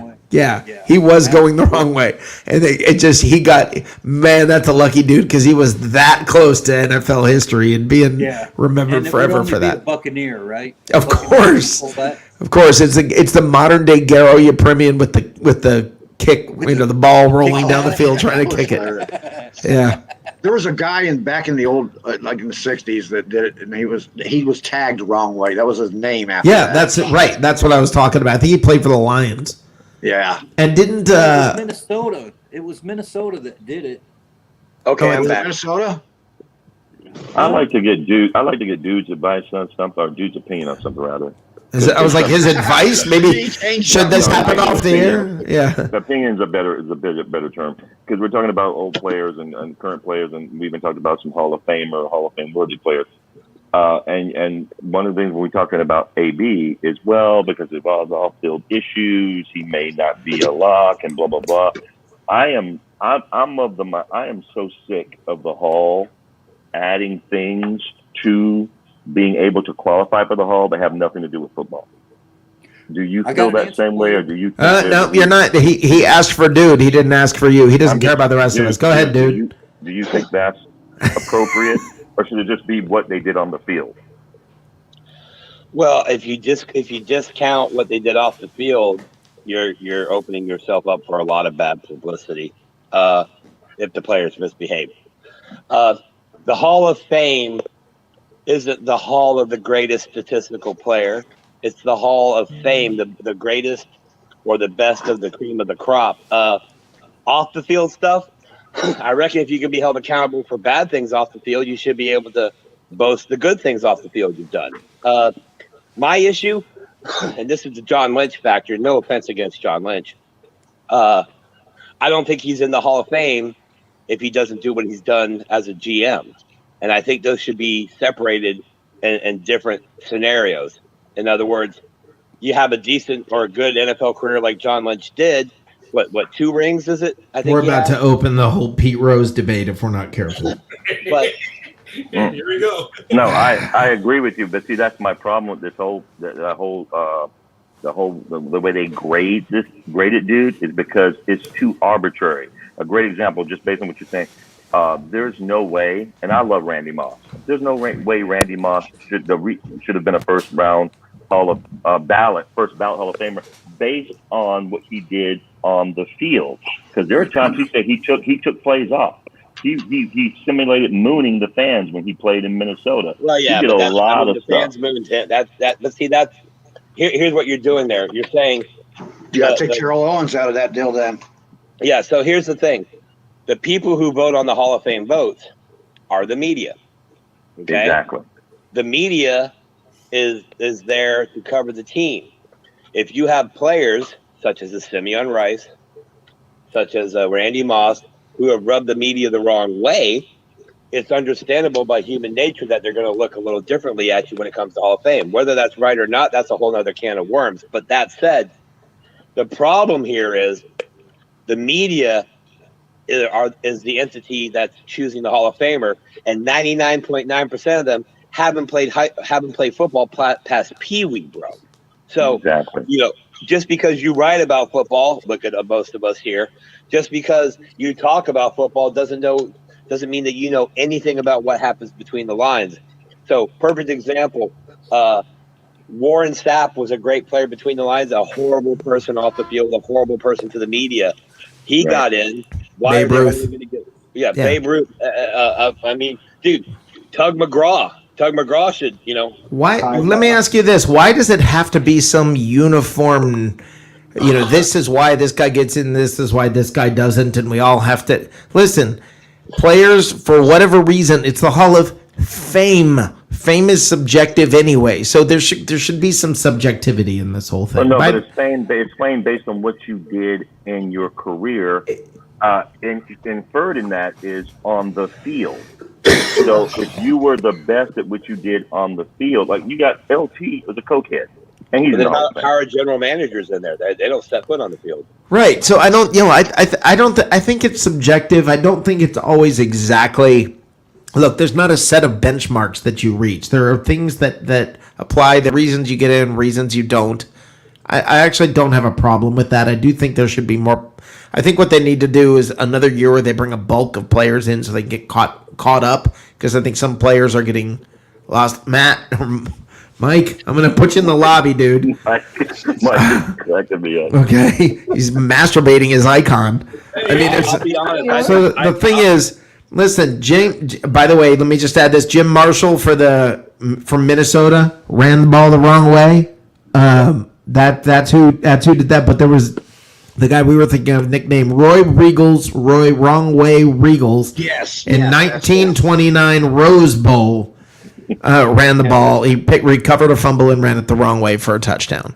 Hey, Johnny, weren't you there, Johnny, the game? Johnny was there. Here's the problem with the Pro Football Hall of Fame, because first of all, it's not the NFL Hall of Fame; it's the Pro Football Hall of Fame. That said, it's so watered down now. When they got to the point where they were insistent on putting somebody in every year. Yeah. I'll say this: if it's the Pro Football Hall of Fame, and here's some love to my gentleman in the middle above me, where the hell are Canadian players? Yeah. Because they're not American. It's not the American Pro Football Hall of Fame; it's the Pro Football Hall of Fame. Well, they're not. Yeah, then you're professionals. opening They it up to just work semi-pro. part-time. Well, not semi-pro, I guess, because they're not pro, but Right, exactly. Is there a There's flag a football Hall of Fame? there are They're applied European in leagues that that are playing as NFL. pro football. Right. Well, does Implied Canada as have a NFL. hall?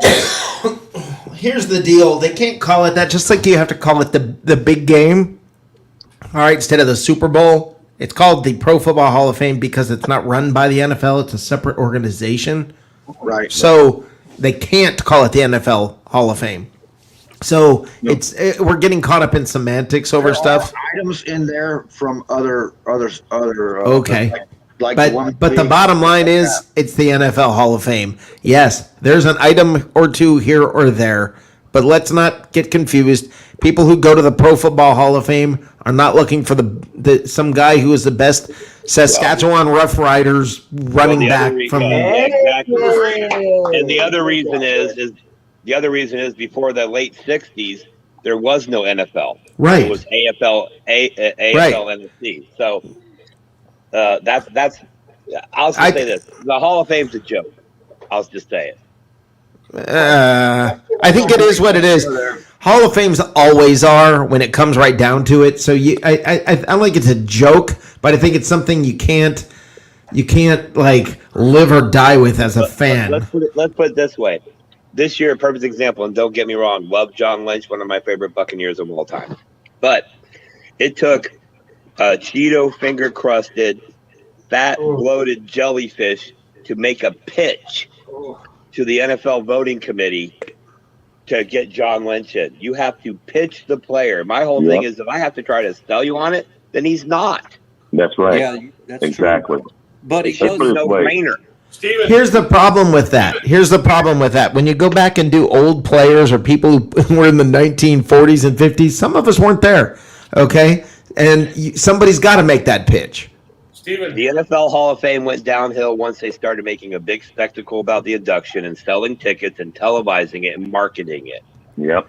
But that's my point. That's why I say you just can't take it that seriously. Like, oh my God. It used to be, hey, these are the guys who are all pro for their X amount of seasons in their career. Here's their stats. We think this is the cream of the crop. Let's induct these guys. And they would have a ceremony, and then they would tell us. But That's now, not even the approach they're supposed to take. They're supposed to say, "Can you tell the story of this team without these players?" Bingo. What were you saying, Mike? Really? Yeah. That is what they ask them in the booth. They say you have to make a pitch where you can't tell. How complete is this story? Really, I mean, there are teams in there that only have maybe one guy. Yeah. I mean, how do you tell? That's not saying see, that's what the Ring of Honor stuff is for.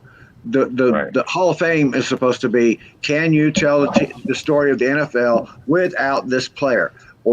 So does Gerald McCoy belong in the Ring of Honor? I'm kidding. I'm totally kidding. It was a joke. Down that road. It was a joke. yeah, he could go to the Panthers Ring of Honor. Yeah, exactly. Exactly. Yeah. Mike was trying to say something. What were you saying, Mike? Yeah, is in your thought, in your mind, is Drew Pearson a Hall of Famer? Is who? Drew Pearson.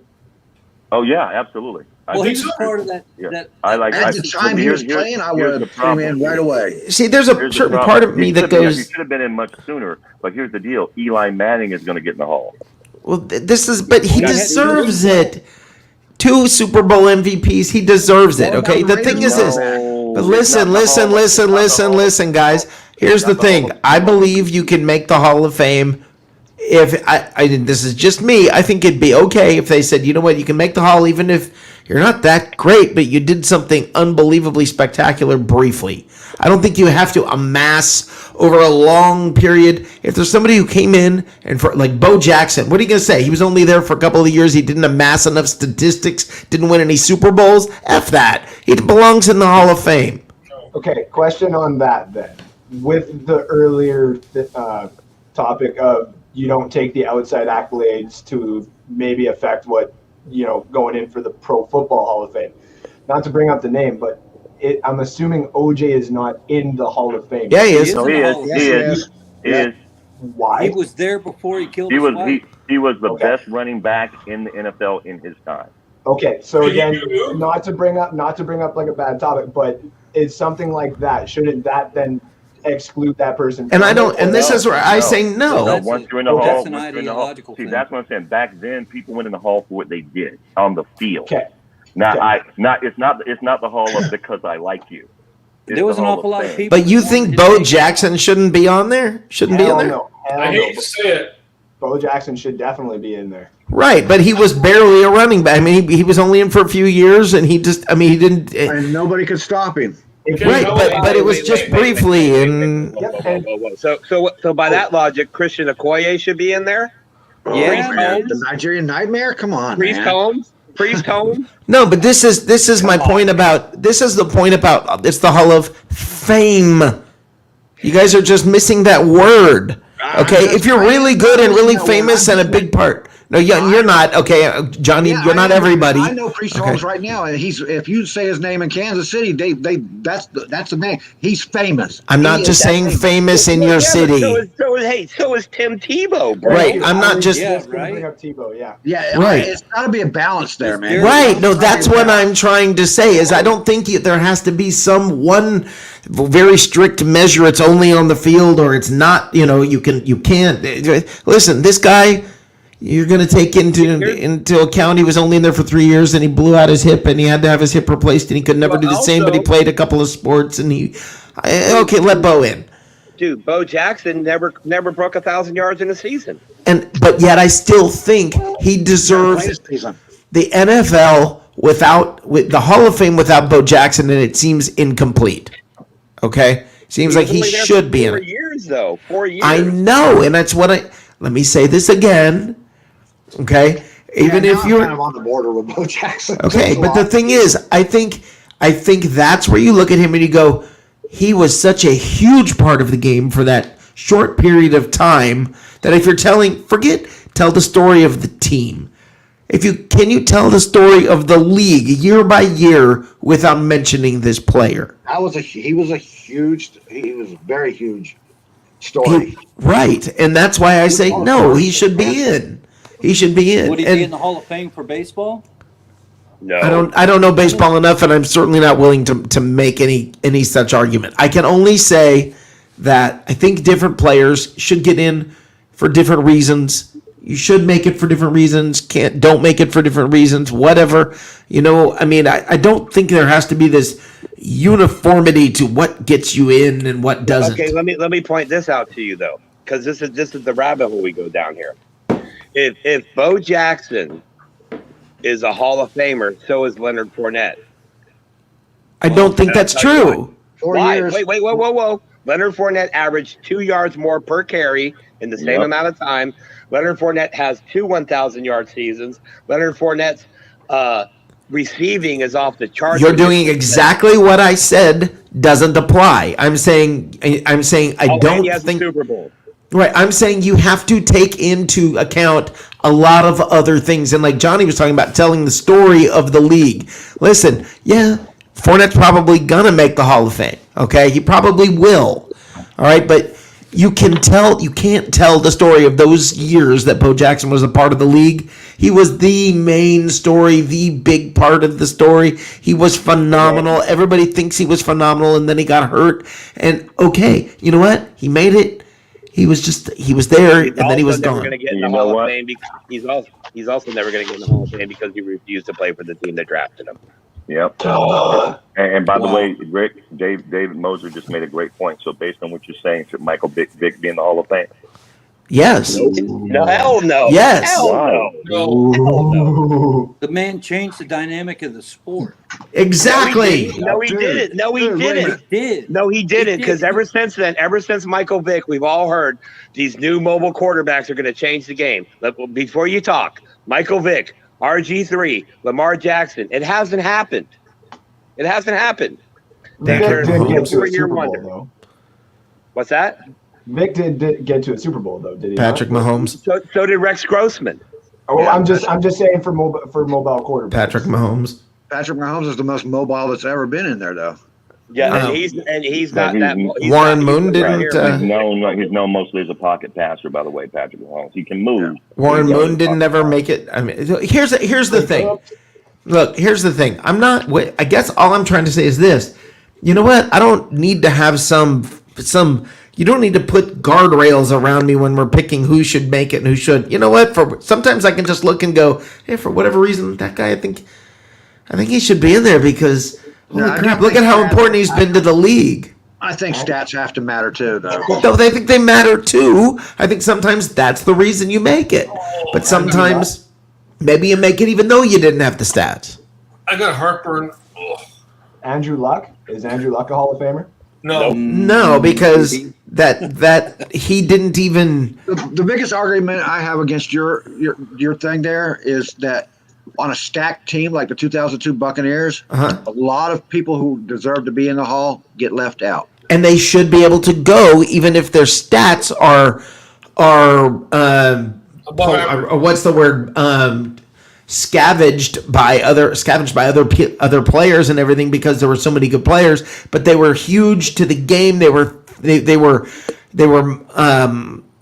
iconic. They were all of that. I think if you're iconic in the game, you should be in the Hall of Fame. Here's a name. How about Phil Simms? Nobody's mentioning the guy from the Raiders, man. Which guy? The one that don't have a Hall of Fame. Oh, No, I'm just asking what McFadden. Phil Simms being in the Hall of Fame. Look, The dude can tell you his name, but he's mic'd out. You talking about Rich Gannon? Gannon, thank you. No, the other one. Yeah. Kenny like, what? Come on, he won 2 Super Bowls. Ken Stabler? Stabler, yeah. Sure, he should be in. Yes, but the thing is this: he is iconic, and why can't we say, you know what? You either have to have the stats, or you've got to be iconic. Well, Okay. I was trying to say that when we were talking about Eli way back then, but So is that yes or no? Stabler, 2 Super Bowl wins and not in the Hall of Fame. Right. That's why I'm saying it doesn't have to be this. We don't have to put these guardrails and say you have to only do this, and you can't take anything else into account. If It's the Eli Hall of gets- Fame. You're not going to hell for it. Okay. If Eli gets into the Hall of Fame, it's going to be because he's the only person to beat Brady twice in the Super Bowls. And win Exactly two, right. and he won 2 Super Bowl MVPs. He's the guy. I mean, it's not like that's some minor accomplishment. But he finished his career, was it 114 and 114 or something? Yeah. His record was terrible. I understand. Yes, I He get was that. all the 2 Super Bowls. I get that. I think there are players who are iconic for many different reasons. I think Doug Williams should probably be in the Hall of Fame. Okay? Yeah, no. Crickets. I do, because he's Why? iconic. First Because of the black quarterback iconic- in Super Bowl. Yes, the first. He's a first. He's a first. Right, there are things that make him special to the game. That he did something that's so so intrinsic to the story of the game that let him get in. Yes. Well, I could- Randall I could- Cunningham. He scored 7 times in the Super Bowl. Yeah, right. At some point, it's like, okay, so he didn't get these stats, but he did this, and why does it have to be? You're not going to hell for this. It's just the freaking NFL or Pro Football Hall of Fame. It doesn't have to be like, like, oh my God, no, they made the wrong decision. There's 7 So of us what? discussing this right now. There's like 150 people discussing that at the Hall of Fame. Right. We Right. can't argue. We can't agree on it. So how? No, I understand, but that's what we're here for, is to talk about it. But Yeah. Oh, I Rick, just, the one point that Rick makes regarding that is that Joe Namath is in the Hall of Fame, and he's essentially in the Hall of Fame for guaranteeing a win. That's really the only reason he's in the Hall of Fame. Yeah, because His record's really not great. and that's fine, because that's, my God, that's an iconic moment of the game, and he should be in the Hall of Fame. then how about putting a Hall of Fame for the games? Like that is a Hall of Fame game. Okay. What? They play one every year, Johnny. Yeah, I know that doesn't work. That's called a Super Bowl. I mean, no, that's like the greatest game ever played and greatest Super Bowls ever. Iconic games. I'm sure they have that. I'm sure they have that there. Well, just like they've got sneakers for Michael Vick or Cadillac Williams. Well, no, what I'm saying is make it a team thing. Put that team in the Hall of Fame for They that have the reason. Purple People Eaters in the Hall of Fame. The Yeah. Minnesota team. Yeah, I don't know. To me, we're making it sound like we're talking about whether someone's going to hell or not. I mean, it's just the Hall of Fame. I mean, okay, so you let somebody slide in who was very, very famous. He won 2 Super Bowl MVPs. He beat Brady twice. Okay, so his record was 114 and 114. But holy crap, look what he did. So, I mean, We gotta separate the Hall of Fame players from the Ring of Honor players. The Ring of Honor are our guys that have made a serious impact. yeah, we're not even talking about Ring of Honor. We're not even going anywhere near that right now. I'm talking about the Hall of Fame. I said there's got to be separation. We are. I'm saying nobody's brought up the Ring of Honor, so I don't know that Some of these players that we're talking about are Ring of Honor players, not Hall of Fame players. Like who? Like the guy, the Bo Jackson. He would be a Ring of Honor player, not a Hall of Fame player. I think he belongs on the Hall. I'd say the same thing is true for Michael Vick. He could be a Ring of Honor player. Yes, I agree with that. Atlanta. I think he belongs not for Atlanta, but he belongs in. I think Bo Jackson belongs there under the same reasoning that Joe Namath is there. There are probably plenty of examples, and I don't know them, of people who, you know what, they did something spectacular. If you do something if you do something so spectacular that it's iconic in the game, do you realize how hard that is? Iconic is something that doesn't happen every year. Okay, it's something. Okay, so based on that, should Julian Edelman be in the Hall of Fame for that catch? Well, I just got It's not iconic. It's a famous catch. It's a very great catch, but it's not iconic. I just got my argument to get Randy Moss back in the Hall of Fame. Okay, what's more iconic than mooning a fan base that mooned you for 8 years? True. Oh man! Or Leroy Butler to stay on the Packers theme. He should be in the Hall of Fame because he created the Lambeau Leap. What's more iconic than that? It's not Leroy Butler. Well, the Lambeau Leap belongs in the Hall of Fame, but nobody remembers who it was that created it. Yeah, okay? Leroy Butler. Oh, you remembered, okay? I bet you if you went around the room right here before you said it, no one could have told you that. I could have told you that. Of course, Johnny could have. Johnny, of course. Of course, yeah. Discard that, but I did. I thought everybody knew that. Why don't you? No. I bet you most people would not remember who did that. Be honest, guys. Who else in here would have honestly been able to tell you that it was Leroy Butler? Come on, anybody? I knew you knew it. Not me. No. People aren't going to remember that. I talk about it every freaking year. No, we talk about the Lambeau Leap. I don't hear Leroy Butler like that. I don't. Okay. I hear Leroy Jenkins now, so.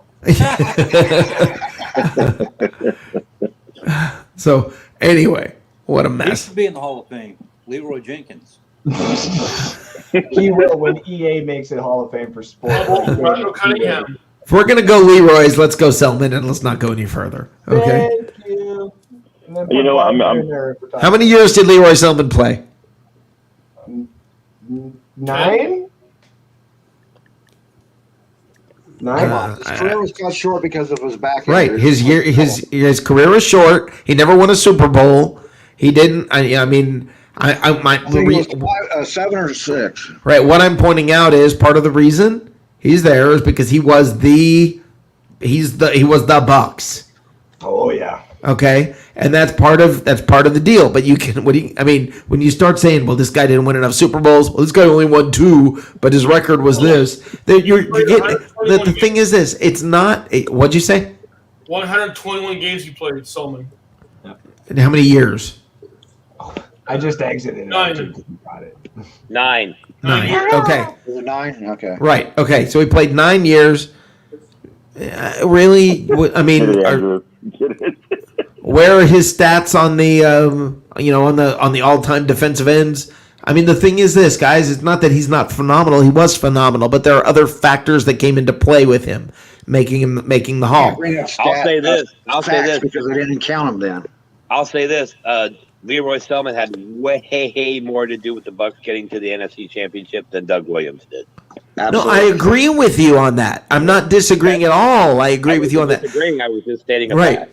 I think Doug Williams should go, not because of stats, not because of whether, I mean, yes, maybe for what he did in Washington, but I think more than anything, he belongs in there for other reasons.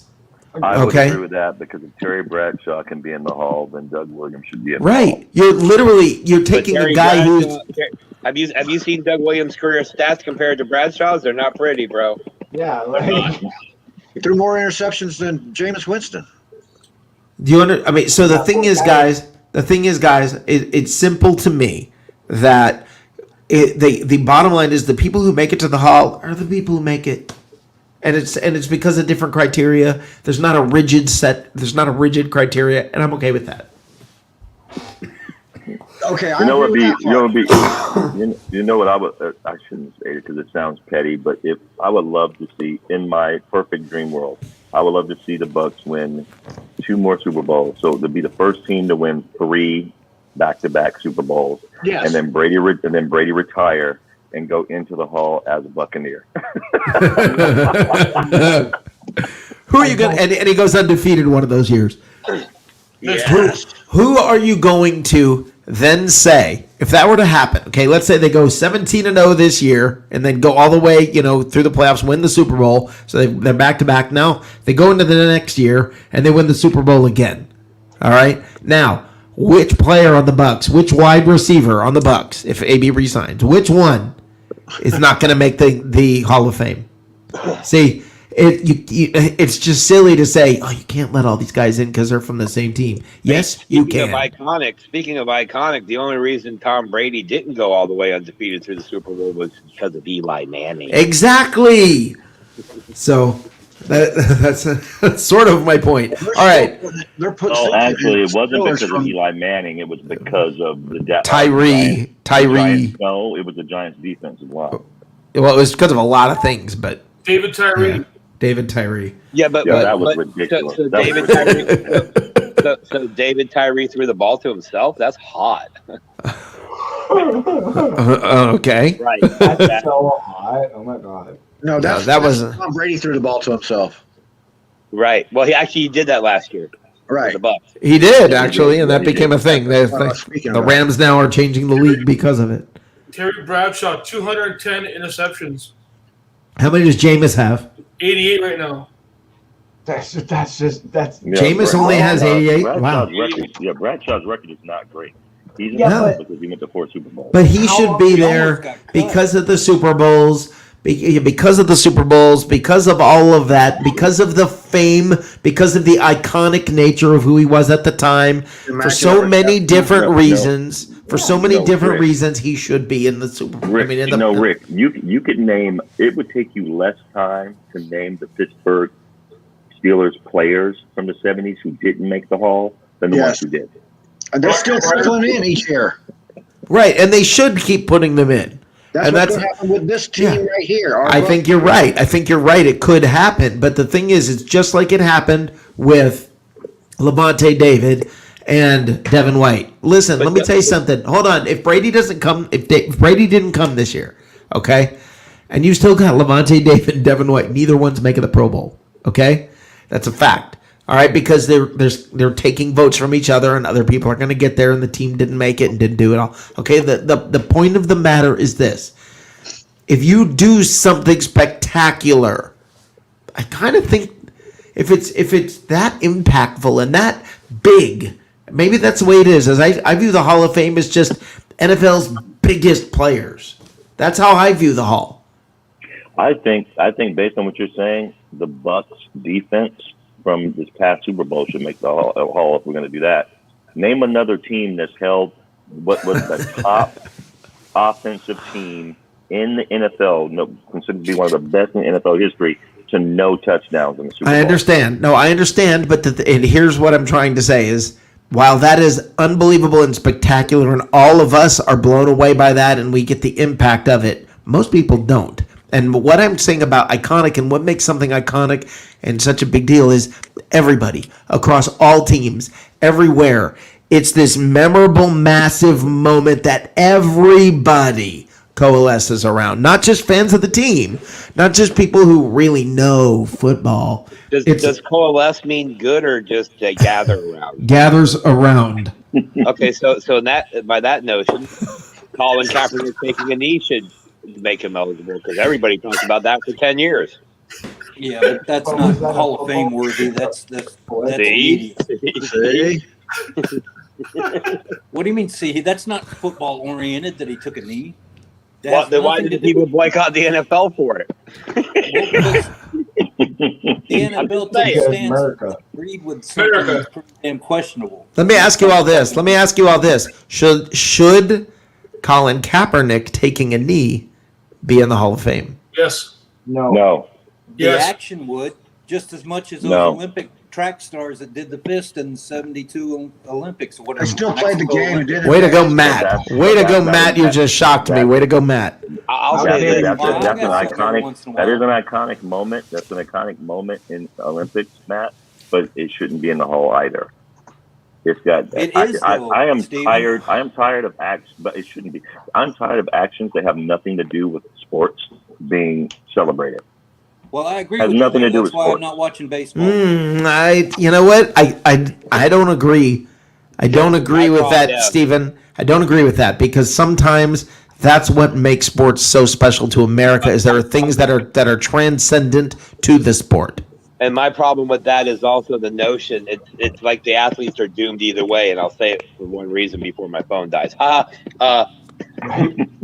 Michael Jordan and Tiger Woods took heat from the media and the fans for never speaking out on anything other than sport.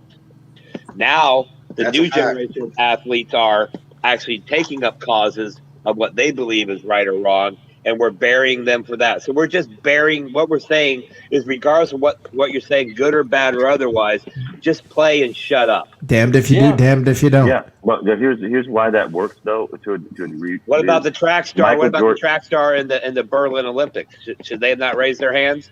No, No, I this- understand what you're saying. But I'm saying with Michael Jordan, one of the reasons why he's still considered the GOAT and LeBron isn't is because LeBron is an annoying little bitch. I'm just going to call it like it is. He really is. He really Preach it, is. Steven. That Right, is one but, of the but reasons why. LeBron being an annoying little bitch has nothing to do with Michael Jordan.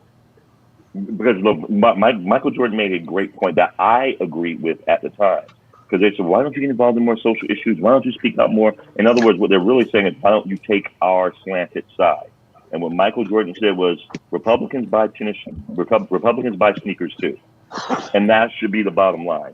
Well, now they boycott that. Here's the deal. Here's the deal. I don't have a problem. Appeals to everyone. No, So that everyone can listen, enjoy the sport. listen. I think God bless this country. If there's one, there's so much bad about this country at this point. But let me tell you something: the fact that, and if an athlete can still stand up and say, "Hold on," despite all of this, or even not an athlete, it could be anybody can stand up and say, "Hold on, I believe in this." I got no problem with that at all. Okay, and you know what? Good for you. You take that stance, even if I don't agree with it, and I might dislike you for your stance. That's part of the consequences that come with taking a stand. That's fine. But what happened? You cannot tell the story of the NFL over the last several years without Colin Kaepernick being in the story, and that's why it belongs in there. Yeah, that moment should be. That moment should be. You don't go in for your statistics. You don't go in. Listen, you don't go in saying you're a phenomenal player. You go in because you did this iconic thing. The reason why I'm going to disagree, and this is coming from, I'm not pulling the race card, but coming from that background, the reason why I'm going to disagree is because what Colin did was manufactured. Yep, It was I not agree with based that in too. fact. It was not based in statistics. I agree with you. It was not based on anything real. So I am not into rewarding people for constructing false arguments just because it was a big deal into the media at the time. Took a I'm second not stringer into and that. put him back I mean, on. he was Listen, now we've got to, now anytime anybody does anything for any cause No. hold on, let me finish. Now, anytime anybody does anything trying to,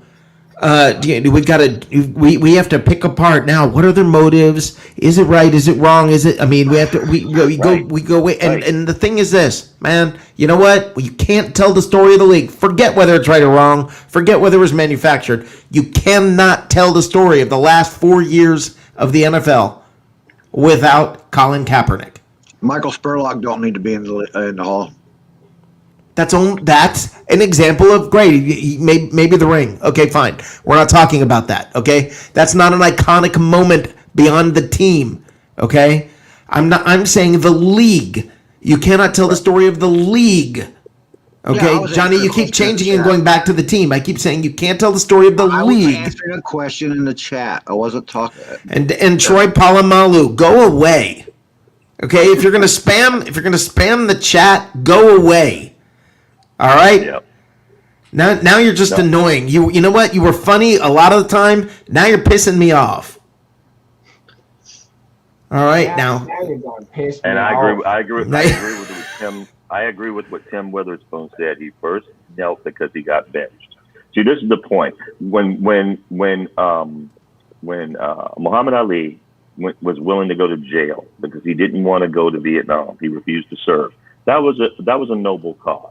No, wait a minute. Now, hold on. No.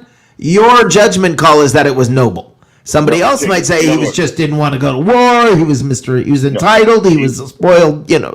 But what I'm saying about that is he was willing to do something real that really affected him in a massive way. He was at the peak of his career at that time, and he was willing to do something real to take a stand for something bigger than himself.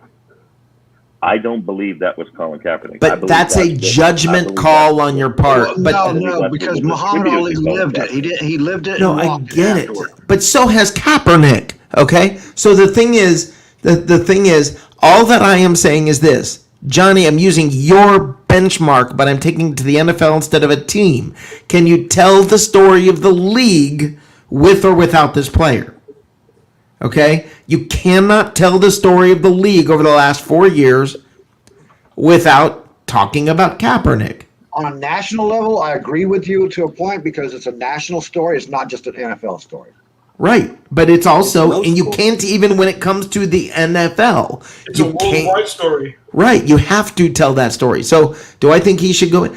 This is the thing is we're all acting like you have to be a great player to go in. I'm proposing or suggesting maybe are you not. him a gold jacket, or are you giving the story a gold Listen. jacket? Maybe what I'm saying to you is this. Maybe it's not that you're one of the greatest players of all time. Okay? Like Joe Namath, who has a gold jacket. Okay? And it wasn't the moment that they gave. Okay? What I'm saying, Terry Bradshaw, what I'm saying is maybe you can get a gold jacket and go in because for other reasons. It's a gold freaking jacket. You're in the Pro Football Hall of Fame. This is not your eternal salvation at stake. Relax.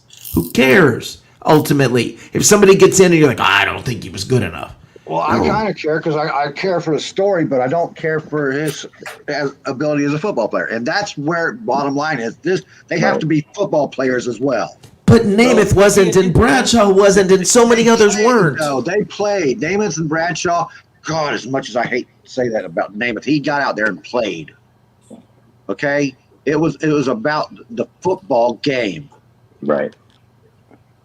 Well, I think that Kaepernick's incident could be recalled in the Hall of Fame, but him as a player getting a gold jacket and taking the honor. And I don't have a problem with that. I don't have a problem with what you're saying with that. That's why I asked gold jacket or the story. Right, but I won't put Kaepernick. But you can't give the gold jacket to a story. So we're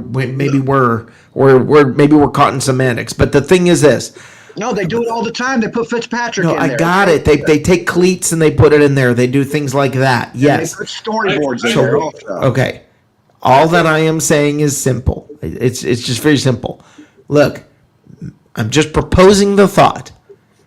Maybe it doesn't have to only be performance that gets you into the Hall of Fame. Okay? Maybe it's your impact on the league as well can be factored in. That's all. Okay, I could agree with that. I could agree with the story, like you're saying, the story going in, because the story should be told, but not Kaepernick. Right. And You that's how I got see to it. have an impact as a player in the game in order to get in the Hall of Fame. And I think Kaepernick that did. His story did Okay, have then an impact, so his that's story- fine. Yeah, that's fine. Then saying, you know what, the story goes in, the story's a part of the league. I mean, it becomes a part of that, but we're not giving it, the gold jacket only goes to certain people. But I'm sorry, guys, I'll argue with you about Bo Jackson all day long.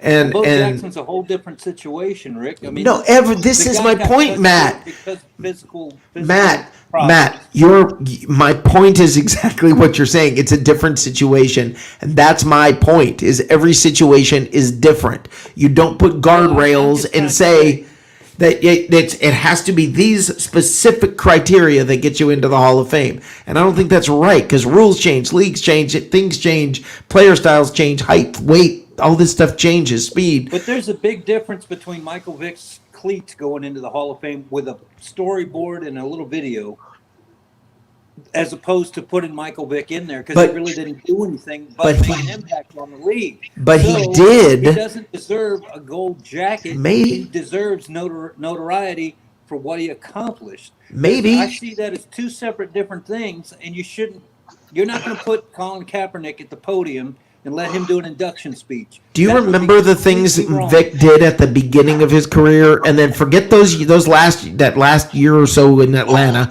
and then go back to what he did in Philly? Do you remember that Monday night game? I do. Michael Vick did He was The man phenomenal. was incredible. right for a year or two. They literally just didn't have an offensive line. They might as well have had nobody out there on offensive line and let him try to play.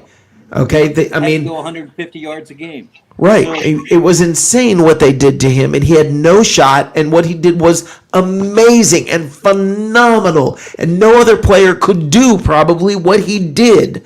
Okay, so no other player could do what he did week after week after week. That's not true. Bo Jackson, I would say, was on a level with Riggins. We were just talking about Michael Vick, but thanks. Oh, Vic. Okay. Why do we have to talk about Vic? That's Atlanta. I know. That was a joke. What's cooking in the South? But I mean, my point is, guys, maybe we can just be flexible about what gets you in. We weren't as impressed with Michael Vick because we had Derek Brooks shutting him down, okay? Everybody else that played against Michael Vick was scared. Right. And when he went to Philly, what he did in Philly was freaking amazing. When he came back, Yeah. What he managed to do to salvage his career in Philadelphia Yes. was phenomenal. He learned how to pass while he was in the big house. and And now back to Bo Jackson. Back to Bo Jackson. If John Lynch don't get in, then Bo Jackson shouldn't get in. Because John Lynch is in. John Lynch is not in the Hall of Fame. Yes, he is. Yes, he is, Johnny. got him. No, I'm not talking about You got John him Lynch. here. I'm talking about our fullback. Mike Allstott. Allstott, thank you. Mike Allstott should What be. the hell? Johnny just realized that his entire argument for the entire evening is I now. had the wrong name, yes. He's been saying the wrong name all night. Mike Allstott's not going to get in because they have him listed as a fullback, and fullbacks don't get in. And I think that's a great example of what I'm talking about you don't need guardrails and say fullbacks don't get in because their stats and this and that. Listen, I'm sorry, Mike Allstott deserves to be in the Hall of Fame. Yes, and Rondé Barber should have been a first ballot. Okay, so to me, this is my point about all of the trying to get By their own all criteria. these you got to have these specific criteria. No, you don't. No, you don't need to have these specific criteria. Criteria at least follow the crap because Rondé Barber should have been first ballot according to their own criteria. Yeah, I think. Very good. I agree Say with John that. Lynch again. I agree with that. Yeah, I think you just look. Here's the deal. Yeah, should Barber be in? Yeah, Barber should be in, yeah. and he will get in. Okay. What?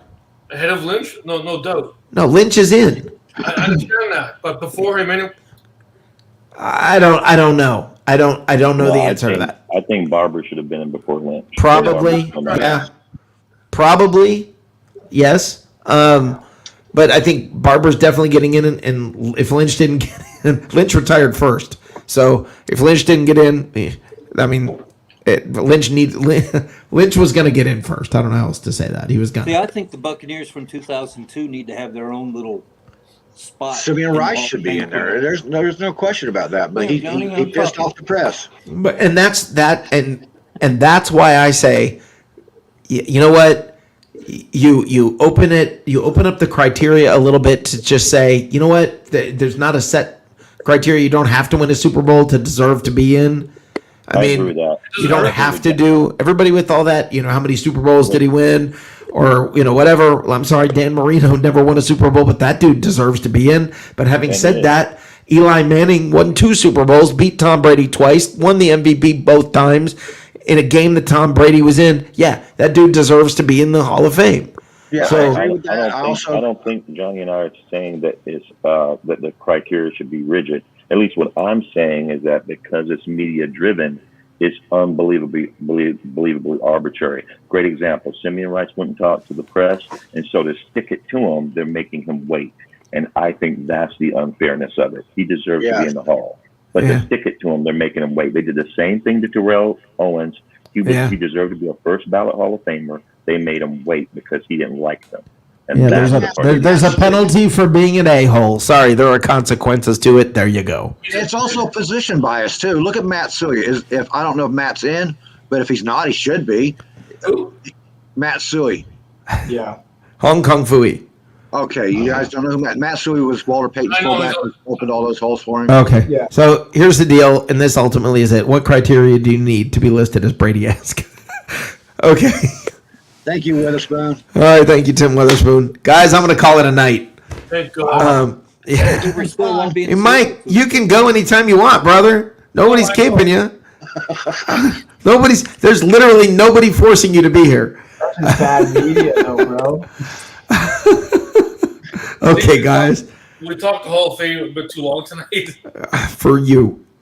Okay, Andrew, go ahead. Where do they find you? You can find me up here in Canada, of course. No, I'm kidding. Northwest Dynasty, ladies and gentlemen, across all social media platforms, Facebook, Twitter, YouTube, all that other fun stuff. If you want to follow me personally, it's Andrew_Faubert on Twitter. We're on live every Saturday morning, 11 a.m. Mountain Time, 1 p.m. Eastern Time for you East Coastern folks. And as per usual, thank you again, Rick, for having me on. And I will talk to you guys very soon. Again, sorry for yelling at you and everybody. It's okay. Wife's right here. I'll get yelled at in about 5 seconds. See you later. Have a good one. Have a good one, guys. Bye. All right. I guess we lost. I guess I probably got Mike mad at me again. Anybody have anything you want to say on the way out?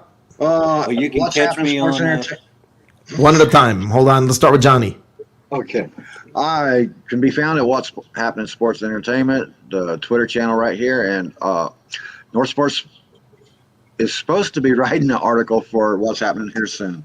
So awesome. Yeah. Thank you, brother. Later, bud. Steven. I just want to say you guys can find me on Facebook, YouTube, and Instagram. I would say this. Your shows, Rick, are my favorite shows on the Bucs Report. Not Troy Polamalu though, huh? No. But it really is. I love what's cooking in the South and Live from the Cheap Seats. My favorite shows in the Bucs Report. Thank you for having me. Really appreciate it. Look forward to talking to you guys again soon. I appreciate you being here, my friend. All right, Matt. Thanks a lot for coming by tonight. Yeah, I appreciate you having me on. I was going to say, just as a joke, that I'm usually on What's Cooking from the South and in the Cheap Seats. If you ever wanted to see me, just come back and see me. But Troy Polamalu would probably never show back up. Well, we're hoping. Yeah, right. Wow. Yeah. Had a good night tonight, though. You have a good evening. I'll talk to you tomorrow. All right, you have a great one. See you tomorrow night. All right, guys, we've got one more segment here that we close the show out with. So let's talk a little bit about something called The Leftovers.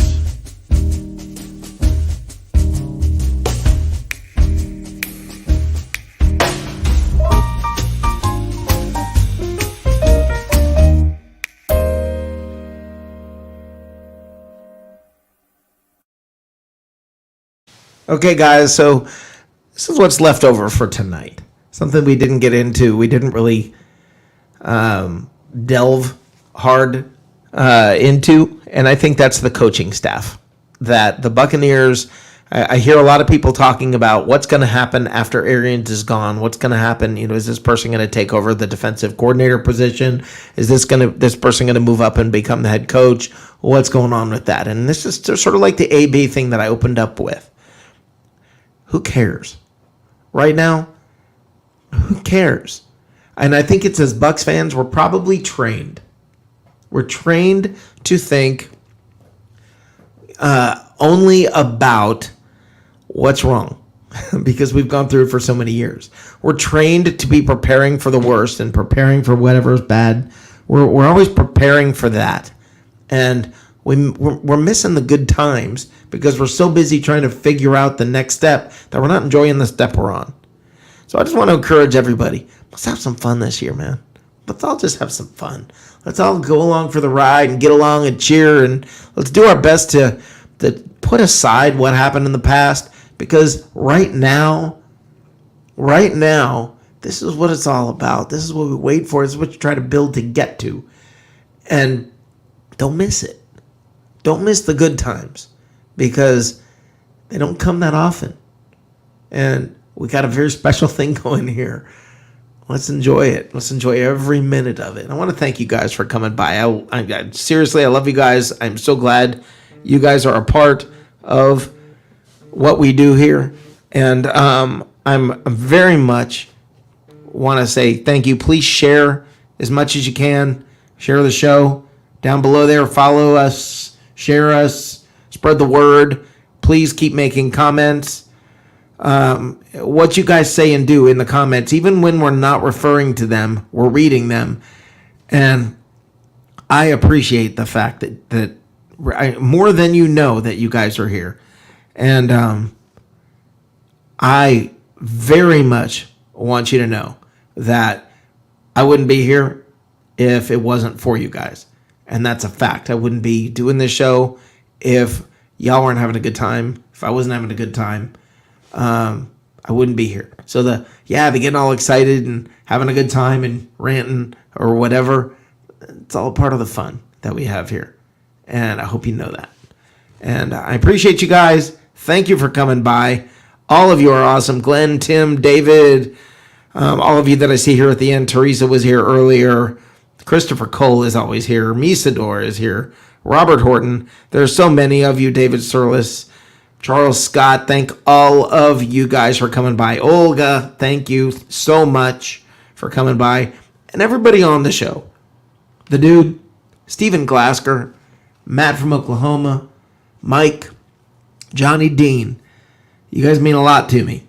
And from the bottom of my heart, thank you guys. Freaking miscreants. We will see you idiots tomorrow night.